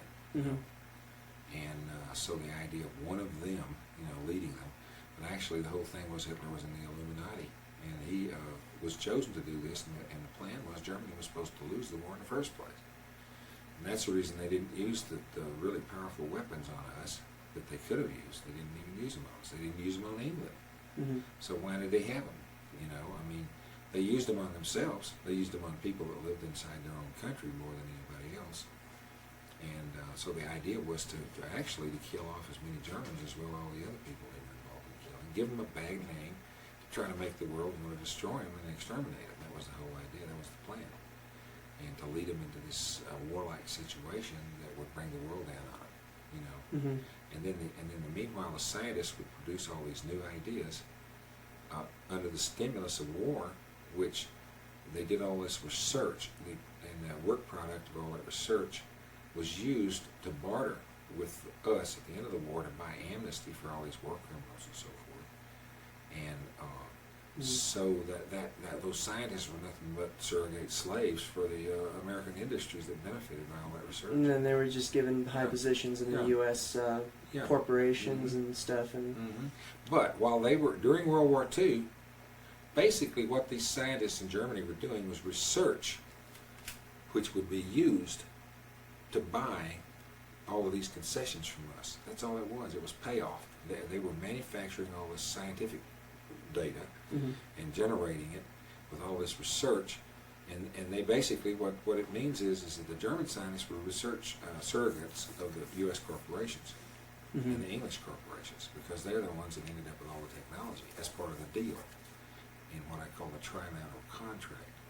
At the end of the war, when Germany coerced the United States into a secret amnesty agreement, they basically said, it's a trilateral contract for the Trilateral Commission, right? You've got three sides to the contract that's enforceable three ways, and it includes Germany, England, and the United States. Basically, the world, English, British, American world imperialism that was envisioned by Rose, that became a British, American, German imperialism. So basically, by Cecil Rhodes, yeah. Of which the Rhodes Scholarship comes from Oxford, that Bill Clinton is a Rhodes Scholar, and what else is he? He's a 32nd degree Mason. Is Clinton a Rhodes Scholar? Yeah, he's a Rhodes. Rhodes. To Cambridge. He's a Rhodes Scholar, But, and that would be it. Yeah. and he was. Some of his money, I think, came from Pamela Harriman and the Harriman family, big skull and bones people, the Democratic Party. Okay, well. The way I see it is that all of these ufologists are just parroting the CIA line. There are only a few of them who are kind of like beginning to break out of it a little bit, but only a minor level. Like, one of them suddenly changes his mind and starts agreeing with me after getting my book and saying that UFOs are now exclusively man-made, like I say in my book, instead of all this stuff about a bunch of aliens, which is a bunch of baloney, and realizing that this is a realistic thing. Now, then there's another level that the propaganda is being used. It's what I call the third, or the part of one of the defenses.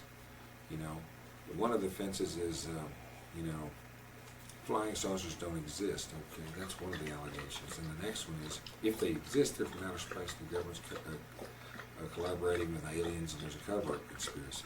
Well, the third one was, if flying saucers are man-made, they're aerodynamic aircraft that were experimented on by the Third Reich during the war.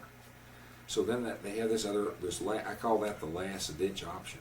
You know, it's like they're agreeing that flying saucers are real, but they're these aerodynamic ships that the Germans worked on, and in some cases may never have even developed them. And that's the ultimate thing that you get from the research. But they weren't aerodynamic. They had some aerodynamic projects, but they were misinformation because they already had the real one before they built those. They had the real one in 1937. So some of the pictures we see on some of the, I've seen some videos with some different people. I won't say who, but I've seen pictures of these files from the German SS about these spaceships and stuff that the Germans were developing. And what you're saying is some of that is like a little bit of truth mixed in with some more lies. All of those files, okay, every single last one of them, were picked up by Operation Paperclip. And anything you have is something that's been released, declassified, supposedly, but in most cases it might be falsified, maybe totally falsified. They're having the biggest laugh on some of these people because they put all these project names in there like they really happened and name them all these names, and these people are running around talking about the so-and-so project and this saucer and that saucer. Bullshit. And one of the aircraft in there, they showed I think it was a Messerschmitt rocket plane. They referred to it as the Kraut they call it the Kraut Meteor. That's what it said the name of it was. Give me a break. That would be like Idi Amin Dada building a flying saucer and calling it a nigger watermelon. I mean, the Hitler's SS would not allow the name Kraut Meteor. That'd be like, you know, Bohunk,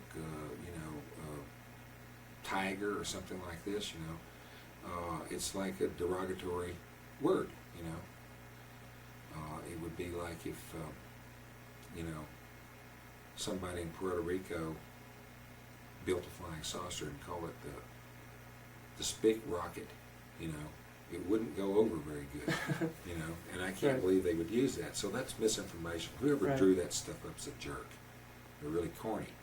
But I guess some people really believe corny stuff. I mean, it never. So you're saying that the stuff that they did develop and the projects that they did work on are not even the things that are being discussed right now by some of these researchers, but they're off in another file, and that stuff's not. Well, some of these things were known about because they never were classified. I mean, Reader's Digest in 1953 did an article on all these secret weapons. You know, they talked about all that stuff because it wasn't classified. A lot of it can be found in like the Jane's Aircraft of the World books and stuff dating from the 40s, you know, and unclassified stuff, you know. So what's the big deal just because it's an oddball weapon?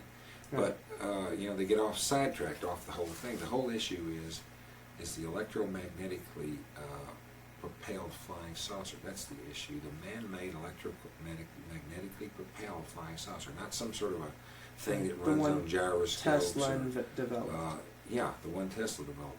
Not something that's supposed to run on gyroscopes or a bunch of weights being spun around or this kind of garbage. This stuff will not make it. It was not the flying saucer that I saw. I guarantee you that. The one I saw was electromagnetically propelled, and it moved post haste, and it was not powered by gyroscopes or any of those other weird contraptions. It controlled inertia, momentum, and gravity, and electromagnetically, and it moved too fast, you know, to many of these other mechanical gadgets or aerodynamic stuff, and it didn't make any noise, so it wasn't any kind of a rocket or propeller driven or whatever, or jet powered gadget. So forget that. That's not how they work. And if you believe that, then you're being duped. So feel the big long jackass and big ears growing back there because you're being made a sucker of with this stuff. And somebody's having a big laugh on it. You know, these guys are talking about stuff that never existed. We invented them. You know, there's something they're a that's little think tank. something that's important probably to mention is that there's a lot of people that'll be watching this video, hopefully, that will be seeing this and not be very aware of all this UFO information that's already out there, and we probably don't realize the extent of how many people are being manipulated by this information that's going on out there. Some of this information may be new to you about free energy, about Tesla, about maybe secret societies or UFOs, but there's a lot of people out there being manipulated, and that's what we're trying to figure this stuff out, get this information out, and make sure that our time can be better spent working on fixing these political and economic and social issues instead of running around cutting each other's throats off and figuring out. We have one big danger here, basically. I mean, the problem is we need to build these flying saucers and use them, get them into our use, and then all these other valid, the ones who are valid, free energy gadgets, and start generating our own energy and power. If you have a power generator that's not dependent on spending your life as an economic slave, you can get around to doing some very creative things and improving the quality of your life. And they've basically stuck everybody's nose to the grindstone, especially since 1974 over this fuel crisis. And the idea was to knock that middle class down to the workers' wage earner level again, and get everybody back down to basics so they can cash in on everybody's strive to come up again. You know, and I've just seen this get progressively tighter and tighter since 1974, and so it's all a big charade. It's all a joke, and it's economic all such a stranglehold. bizarre, what a bizarre situation to see that phony fuel crisis created back there in 74 or 73, and then look and see that nothing's really changed that much. You know, here people are paying over $1 something a gallon of gasoline. And so basically they're moving that price up to close to what it was in Europe, which I can see was what they were trying to do. If they're going to sell gasoline in Europe, why should they sell it cheaper here? You know, and they could sell it all to the Europeans. So they're trying to. So if this is allowed to continue, what's happened to America and what's happened to Europe and the developed nations, then all we have to do is to sit back for the next 50 or 100 years and watch these same people do this to all the developing third world countries. And when they get 100 million El Salvadorians and Guatemalans and Puerto Ricans and all these people driving all their vehicles and drilling all their oil out of the ground and burning all their fossil fuels, it still won't be enough. So we can sit around and allow this situation to continue, or we can decide that we want free energy and that we can figure out that it is available and we can start getting it going and developing it. Yeah, basically what we have to worry about is once we get started developing this kind of stuff on a broad scale, is that the Illuminati didn't crank up and trip us into some sort of a catastrophe. You know, that's what you have to watch. Because that'll be another diversion. That's the way the Depression started. Everybody became aware of this manipulation, and that's when they crashed the system. To create a diversion economically. Put everybody out of, to stop the information. Well, that's probably what the Oklahoma bombing is, and that's what the LA riots are. It's a definite disruption of the train of thought, you know. It's an attempt to intimidate and vilify the O.J. Simpson trial. The people who are aware, you know. Yeah. And other people who know who know or want to find out the truth about manipulation in a flying saucer and hidden technology. Basically, if they see that this or the sovereignty movement is starting to take hold, they want to disrupt the situation and get back into control. So start blaming the militias on these different things, or whatever, and say everybody who disagreed with me is a traitor, you know. Well, and trying to bomb a bunch of babies, you know, and it has nothing to do with it. There's no connection. It's a totally stupid I think it's pretty Lyne. obvious why the Oklahoma City building was bombed. Is if you have a bill that's passed in the House or in the legislature several months before this happens, which says that we hereby memorialize Congress to see support of the United Nations or New World Order projects, that would probably upset Bill Clinton enough to, or anybody So they that's do part something of like this whole. kill two birds with one stone. Sure, and then they can vilify blame the militias. the militias and disrupt the state of Oklahoma. The state of Oklahoma, which is And get everybody to kissing up on the government's butt. right. Like it was some sort of a great big daddy that was out to help you. When they actually is just going to steal your money. Well, I mean, it's sort of like anybody who talks that way it's like inflammatory rhetoric. Well, there comes a time when all you're doing is paying interest on the national debt for a little inflammatory rhetoric. And that's what our And taxes it's are something going that's for. natural, and there's nothing any damn. I don't give a damn if it's the president or the king of the fucking world. I'm not going to change my tune and talk any differently, just because some son of a bitch, damn dirty rotten politician is trying to lecture to me about patriotism. I don't need any goddamn lectures about patriotism from Bill fucking Clinton. I don't think he can teach me a thing about patriotism. Well, he's selling off America to the New World Order and the globally He's sucking off the international, public tit, and I'm the not. I banking won't do it. system. That's the difference. I'm a true American is not one that sucks off the public tit. Well, what happens when they develop the New World Order? What's going to happen is when we have this, we have GATT and we have NAFTA and we have the trade agreements and we have the loosening of the borders and we have the, what do we have right? We already have that right now, except corporations like Sony and Mitsubishi that are owned by Iacocca and the Rockefellers, and it'll just be a little more obvious now. Next time, it'll be a little easier for them to do it publicly without having to hide this conflict of interest that they're involved in. This say one thing, do another, or sit on a board of a corporation and also control the laws that make it easier for that corporation to. Here's pollute. the thing that you can realize about the New World Order. It's one of those little things that just hasn't worked out. They've been trying it. People think this is something new. It didn't start yesterday. It started in 1923. It actually started with Cecil Rhodes in the 1919 period when the CFR and IIA came together in Paris at the Versailles Committee meeting, and so the armistice and so forth for the war. And so this basically is this New World Order thing is something that they have gone to all the trouble of setting up. But it's sort of like we've got this Constitution and Bill of Rights, and they have signed all these documents saying that we don't have any sovereignty anymore, that we're part of the United Nations, and that we're actually this and everything. And it's sort of like we have a new system, Bub. How are we going to break it to them? How are we going to tell them that they're now that they don't have organized any differently, more rights, and that this Constitution doesn't mean anything anymore? It's sort of like there's this little thing in the Constitution that says these laws and this Constitution shall be the supreme law of the land.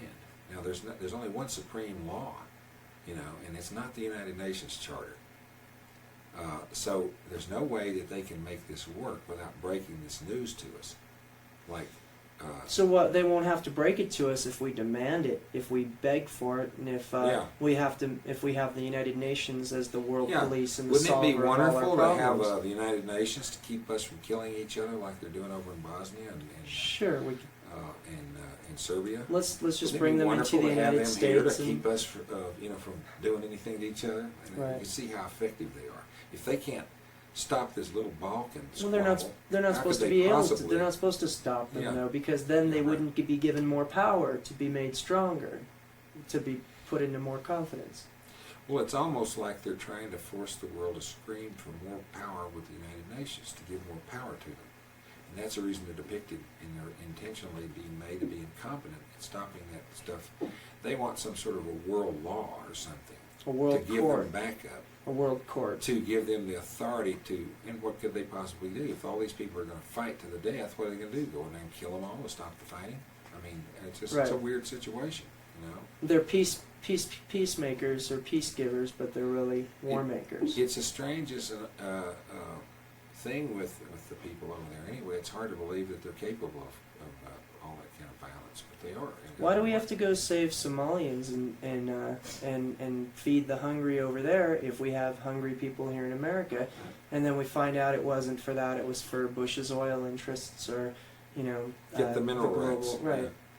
We just discovered a bunch of gas or something, Or it And, was to open up a new drug trade route for Yeah. Latin America to ship our cocaine or to launder our drug money. Well, or to create a new market for the drugs. If these people could be, these starving people could be told how to drill their wells, and we'd get 90% of it and give them 10%, then they could learn how to get wealthy enough to buy cocaine, And then the CIA could supply them with cocaine. And the finance all pharmaceutical reg-like operations. corporations could provide the chemicals necessary to make the cocaine. Yeah, and they could and the have a fertilizers to petrochemical spray industry to there grow the if you could do it. cocaine, and the pesticides to wipe out the cocaine they don't want because someone else is growing it that isn't under their Yeah. control. Yeah, so that whole situation, you can see how there's just another. And I think Bush sits on the board of just about every one of those corporations. Eli Lilly Pharmaceuticals, Purolator Shipping, and all these companies that are involved in the CIA bringing it in, and I think he's on every base. Well, the CIA now has it worked out to where they don't bring it in anymore. The foreigners are allowed to bring it in. They fly it in here, and then it's picked up by the mob. The CIA is really supervising it all. Right, making sure that the people Mhm. aren't bringing it in who aren't on their payroll. Yeah, and then they don't bust the people except the independents. If they're not part of the deal, they get busted because they want to control the market, just like any other coercive monopolist. So they have a coercive monopoly on drugs because they've wiped out the competition with the new world, the war on drugs. And that's been the and they've ultimate also assault hired on the our ones rights. who are doing it, so that they get a cut of the action, but it's much less than what they used to get. But the whole thing was set up initially anyway as a cocaine cartel by Klaus Barbie. He was sent to South America to set up a cocaine cartel to make money for black operations for the CIA. And so that's the reason he was sent down there. He got to be an embarrassment when Nazi hunters found him working for the Army Counterintelligence Corps, and so they created a false identity for him and sent him down to South America to open up a cocaine cartel. All those guys they sent to South America, those SS guys, they all went down there with U.S. Army Counterintelligence false identities, and they were down there to work for the Counterintelligence Corps, to work for the U.S. government or whatever down there, and that's the reason they went down there. In addition to the fact they could get away from Nazi hunters in Europe and so forth. And so they could go down there and get paid and use their expertise, even though the ones that they called experts were some of those heinous war criminals, were considered intelligence experts, So because they were supposed to be some sort of wizards in the intelligence field, they just totally ignored the fact that they were butchers, Mm-hmm. Well, and basically gave them respectability and everything. And but the thing you have to understand is the whole concept behind the CIA and all other secret police is a kind of a Tuggy cult mentality. Basically, assassinate everybody to get you in the way and maintain a power structure.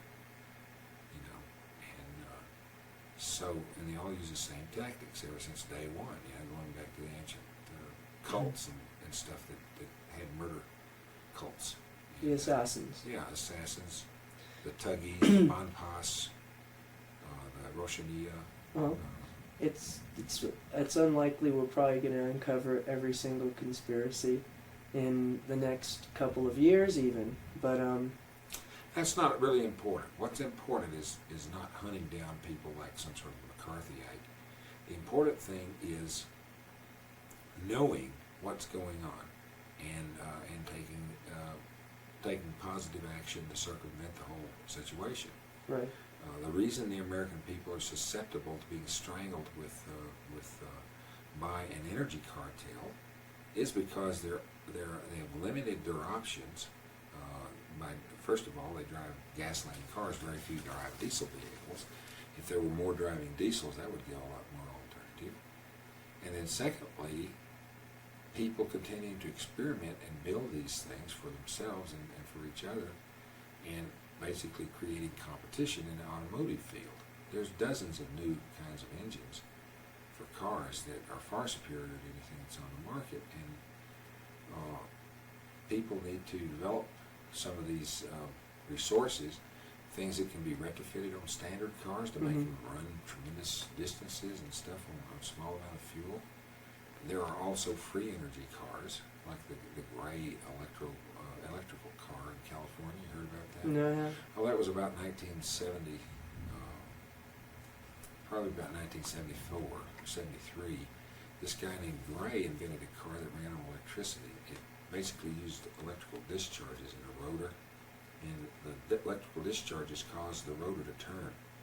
Because of the discharges, they create an effect of a magnetic field going at 90 degrees to an electric field, and a thrust, you see, creates a thrust.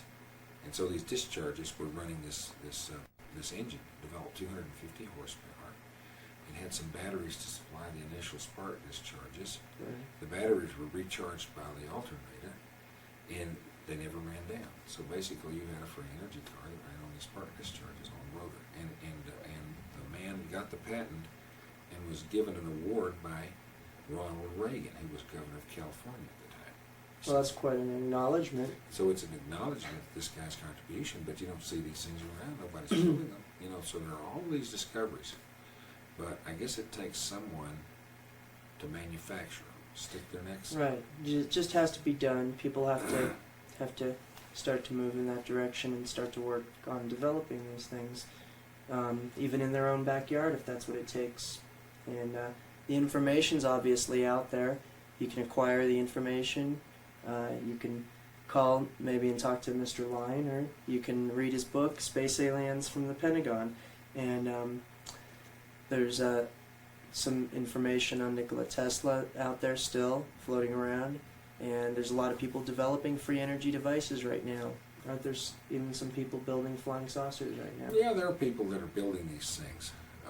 The best way to start out is with a model, but make sure that the model is oriented right. Like, you don't want it touching something that's going to ground it, because it's important to get this thing off of any kind of surface where it could ground out. And then another, so you can suspend it from strings, and then use an umbilicus electrical cord that carries, you know, the alternating current in there to get this thing to move. And you can put like a transformer inside it or a Tesla coil, and experiment with putting these charges out and getting it to move. And I've been told by people that they have gotten liftoff with this system that I have in the book for the electromagnetic flying saucer, and I've been told that there are people building these, even though I haven't seen them.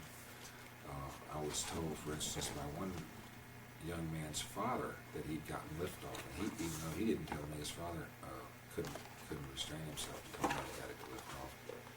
We have plans to build your own flying saucer. Not exactly plans, but diagrams which would illustrate the concepts that are involved in putting these projects together. Yeah, I have a set of simplified plans as a starting point to build your own flying saucer, and you'll have to play around with it and develop your own version.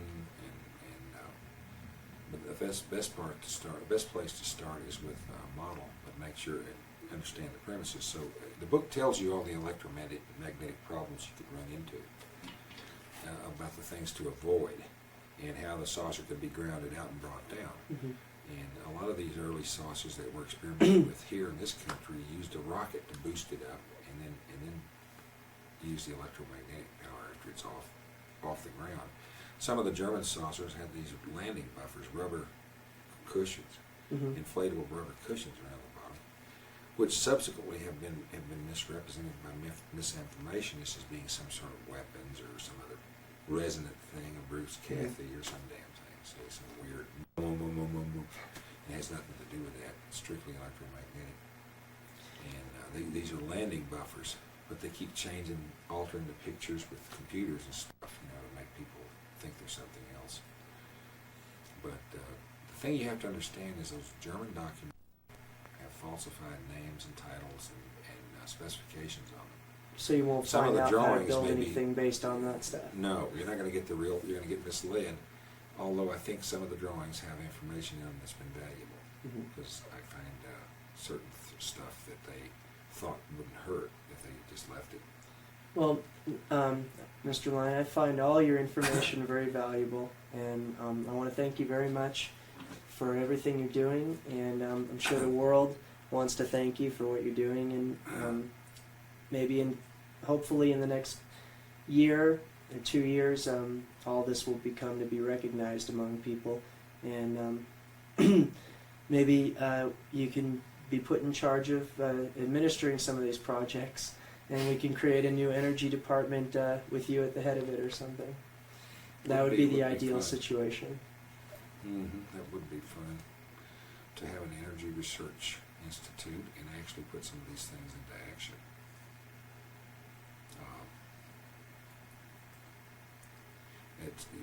There again, you have a climate of government, but the most important thing is being open and wide open about it so that everybody knows what's going on.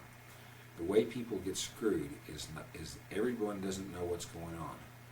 Somebody tries to do something, the next thing you know, the Security and Exchange Commission is accusing them of selling unregistered securities, something that has nothing to do with the invention or whatever they're working on. But because they were tricked into taking money from someone, is the way it usually happens from out of state. It becomes sale of an unregistered security if the person has a security interest in the development. So this is one of the And then ways they prosecute them and wipe them out, and that's the last you hear of them. And they've done that dozens of times. So that's the thing, is be open and tell all your friends and everybody so that when you get screwed, everybody's going to know. That's right. And That's what we got to do. It's what they call a call-activated vote.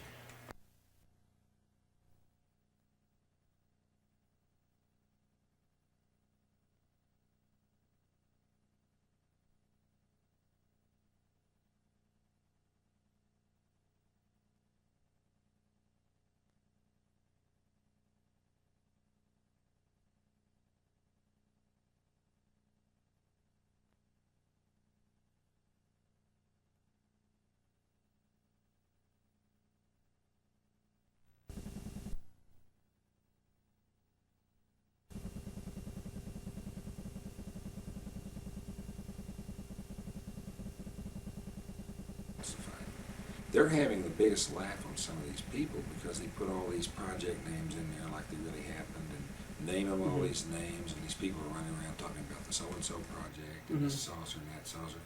Bullshit. And one of the aircraft in there, they showed I think it was a Messerschmitt rocket plane. They referred to it as the Kraut they call it the Kraut Meteor. That's what it said the name of it was. Give me a break. That would be like Idi Amin Dada building a flying saucer and calling it a nigger watermelon. I mean, the Hitler's SS would not allow the name Kraut Meteor. That'd be like, Bohunk, Tiger or something like this, It's like a derogatory word,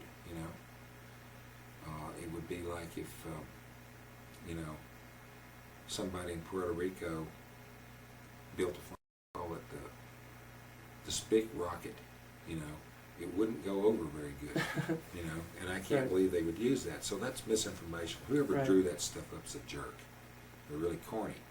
But I guess some people really believe corny stuff. I mean, it never. So you're saying that the stuff that they did develop and the projects that they did work on are not even the things that are being discussed right now by some of these researchers, but they're off in another file, and that stuff's Well, not some of being these dealt things with. were known about because they never were classified. Mm-hmm. I mean, Reader's Digest in 1953 did an article on all these secret weapons. They talked about all that stuff because it wasn't classified. A lot of it can be found in like the Jane's Aircraft of the World books and stuff dating from the 40s, and unclassified stuff. So what's the big deal just because it's an oddball weapon? Right. But they get sidetracked off the whole thing. The whole issue is the electromagnetically propelled flying saucer. That's the issue. The man-made electromagnetically propelled flying saucer, not some sort of a thing that runs on gyroscopes. Tesla developed. Yeah, the one Tesla developed. Not something that was supposed to run on gyroscopes or a bunch of weights being spun around or this kind of garbage. This stuff will not make it. It was not the flying saucer that I saw, I guarantee you that. The one I saw was electromagnetically propelled, and it moved post-haste, and it was not powered by gyroscopes or any of those other weird contraptions. It controlled inertia, momentum, and gravity, and electromagnetically. And it moved too fast, to many of these other mechanical gadgets or aerodynamic stuff, and it didn't make any noise, so it wasn't any kind of a rocket or propeller-driven or whatever, or jet-powered gadget. So forget that. That's not how they work, and if you believe that, then you're being duped. So feel the big long jackass and big ears going back there, because you're being made a sucker of with this stuff. And somebody's having a big laugh on it. These guys are talking about stuff that never existed. We invented them. There's something that's think tank. Something that's important probably to mention is that there's a lot of people that'll be watching this video, hopefully, that will be seeing this and not be very aware of all this UFO information that's already out there, and we probably don't realize the extent of how many people are being manipulated by this information that's going on out there. Some of this information may be new to you about free energy, about Tesla, about maybe secret societies or UFOs, but there's a lot of people out there being manipulated, and that's what we're trying to figure this stuff out, get this information out, and make sure that our time can be better spent working on fixing these political and economic and social issues, instead of running around cutting each other's throats off and figuring out. We have one big danger here, basically. The problem is we need to build these flying saucers and use them, get them into our use, and then all these other valid, the ones who are valid, free energy gadgets, and start generating our own energy and power. If you have a power generator that's not dependent on spending your life as an economic slave, you can get around to doing some very creative things and improving the quality of your life. And they've basically stuck everybody's nose to the grindstone, especially since 1974, over this fuel crisis. And the idea was to knock that middle class down to the workers, wage earner level again, and get everybody back down to basics so they can cash in on everybody's strive to come up again. And I've just seen this get progressively tighter and tighter since 1974, and so it's all a big charade. It's all a joke, and it's economic all such stranglehold. Bizarre. What a bizarre situation to see that phony fuel crisis created back then in '74 or '73, and then look and see that nothing's really changed that much. Here people are paying over $1 something a gallon of gasoline. And so basically they're moving that price up to close to what it was in Europe, which I can see was what they were trying to do. If they're going to sell gasoline in Europe, why should they sell it cheaper here? And they could sell it all to the Europeans. So they're trying to. So if this is allowed to continue, what's happened to America and what's happened to Europe and the developed nations, then all we have to do is to sit back for the next 50 or 100 years and watch these same people do this to all the developing third world countries. And when they get 100 million El Salvadorians and Guatemalans and Puerto Ricans and all these people driving all their vehicles and drilling all their oil out of the ground and burning all their fossil fuels, it still won't be enough. So we can sit around and allow this situation to continue, or we can decide that we want free energy and that we can figure out that it is available and we can start getting it going and developing it. Yeah, basically what we have to worry about is once we get started developing this kind of stuff on a broad scale, is that the Illuminati doesn't crank up and trip us into some sort of a catastrophe. That's what you have to watch. Because that'll be another diversion. That's the way the Depression started. Everybody became aware of this manipulation, and that's when they crashed the system. To create a diversion economically. Put everybody out of, to stop the information. Well, that's probably what the Oklahoma bombing is, and that's what the LA riots it's are. It's a definite disruption of the train of thought, It's an attempt to intimidate and vilify The O.J. Simpson trial. the people who are aware. Yeah. And all the people who know or want to find out the truth about manipulation in a flying saucer and hidden technology. Basically, if they see that this or the sovereignty movement is starting to take hold, they want to disrupt the situation and get back into control. So start blaming the militias So they set on them these all different off or things. whatever, and say everybody who disagreed with me is a traitor. Well, And trying to bomb a bunch of babies, and it has nothing to do with it. There's no connection. It's a totally stupid. I think it's pretty obvious why the Oklahoma City building was bombed. Is if you have a bill that's passed in the House or in the legislature several months before this happens, which says that we hereby memorialize Congress to see support of the United Nations or New World Order projects, that would probably upset Bill Clinton enough to, or anybody. So they that's do part something of like this whole kill two birds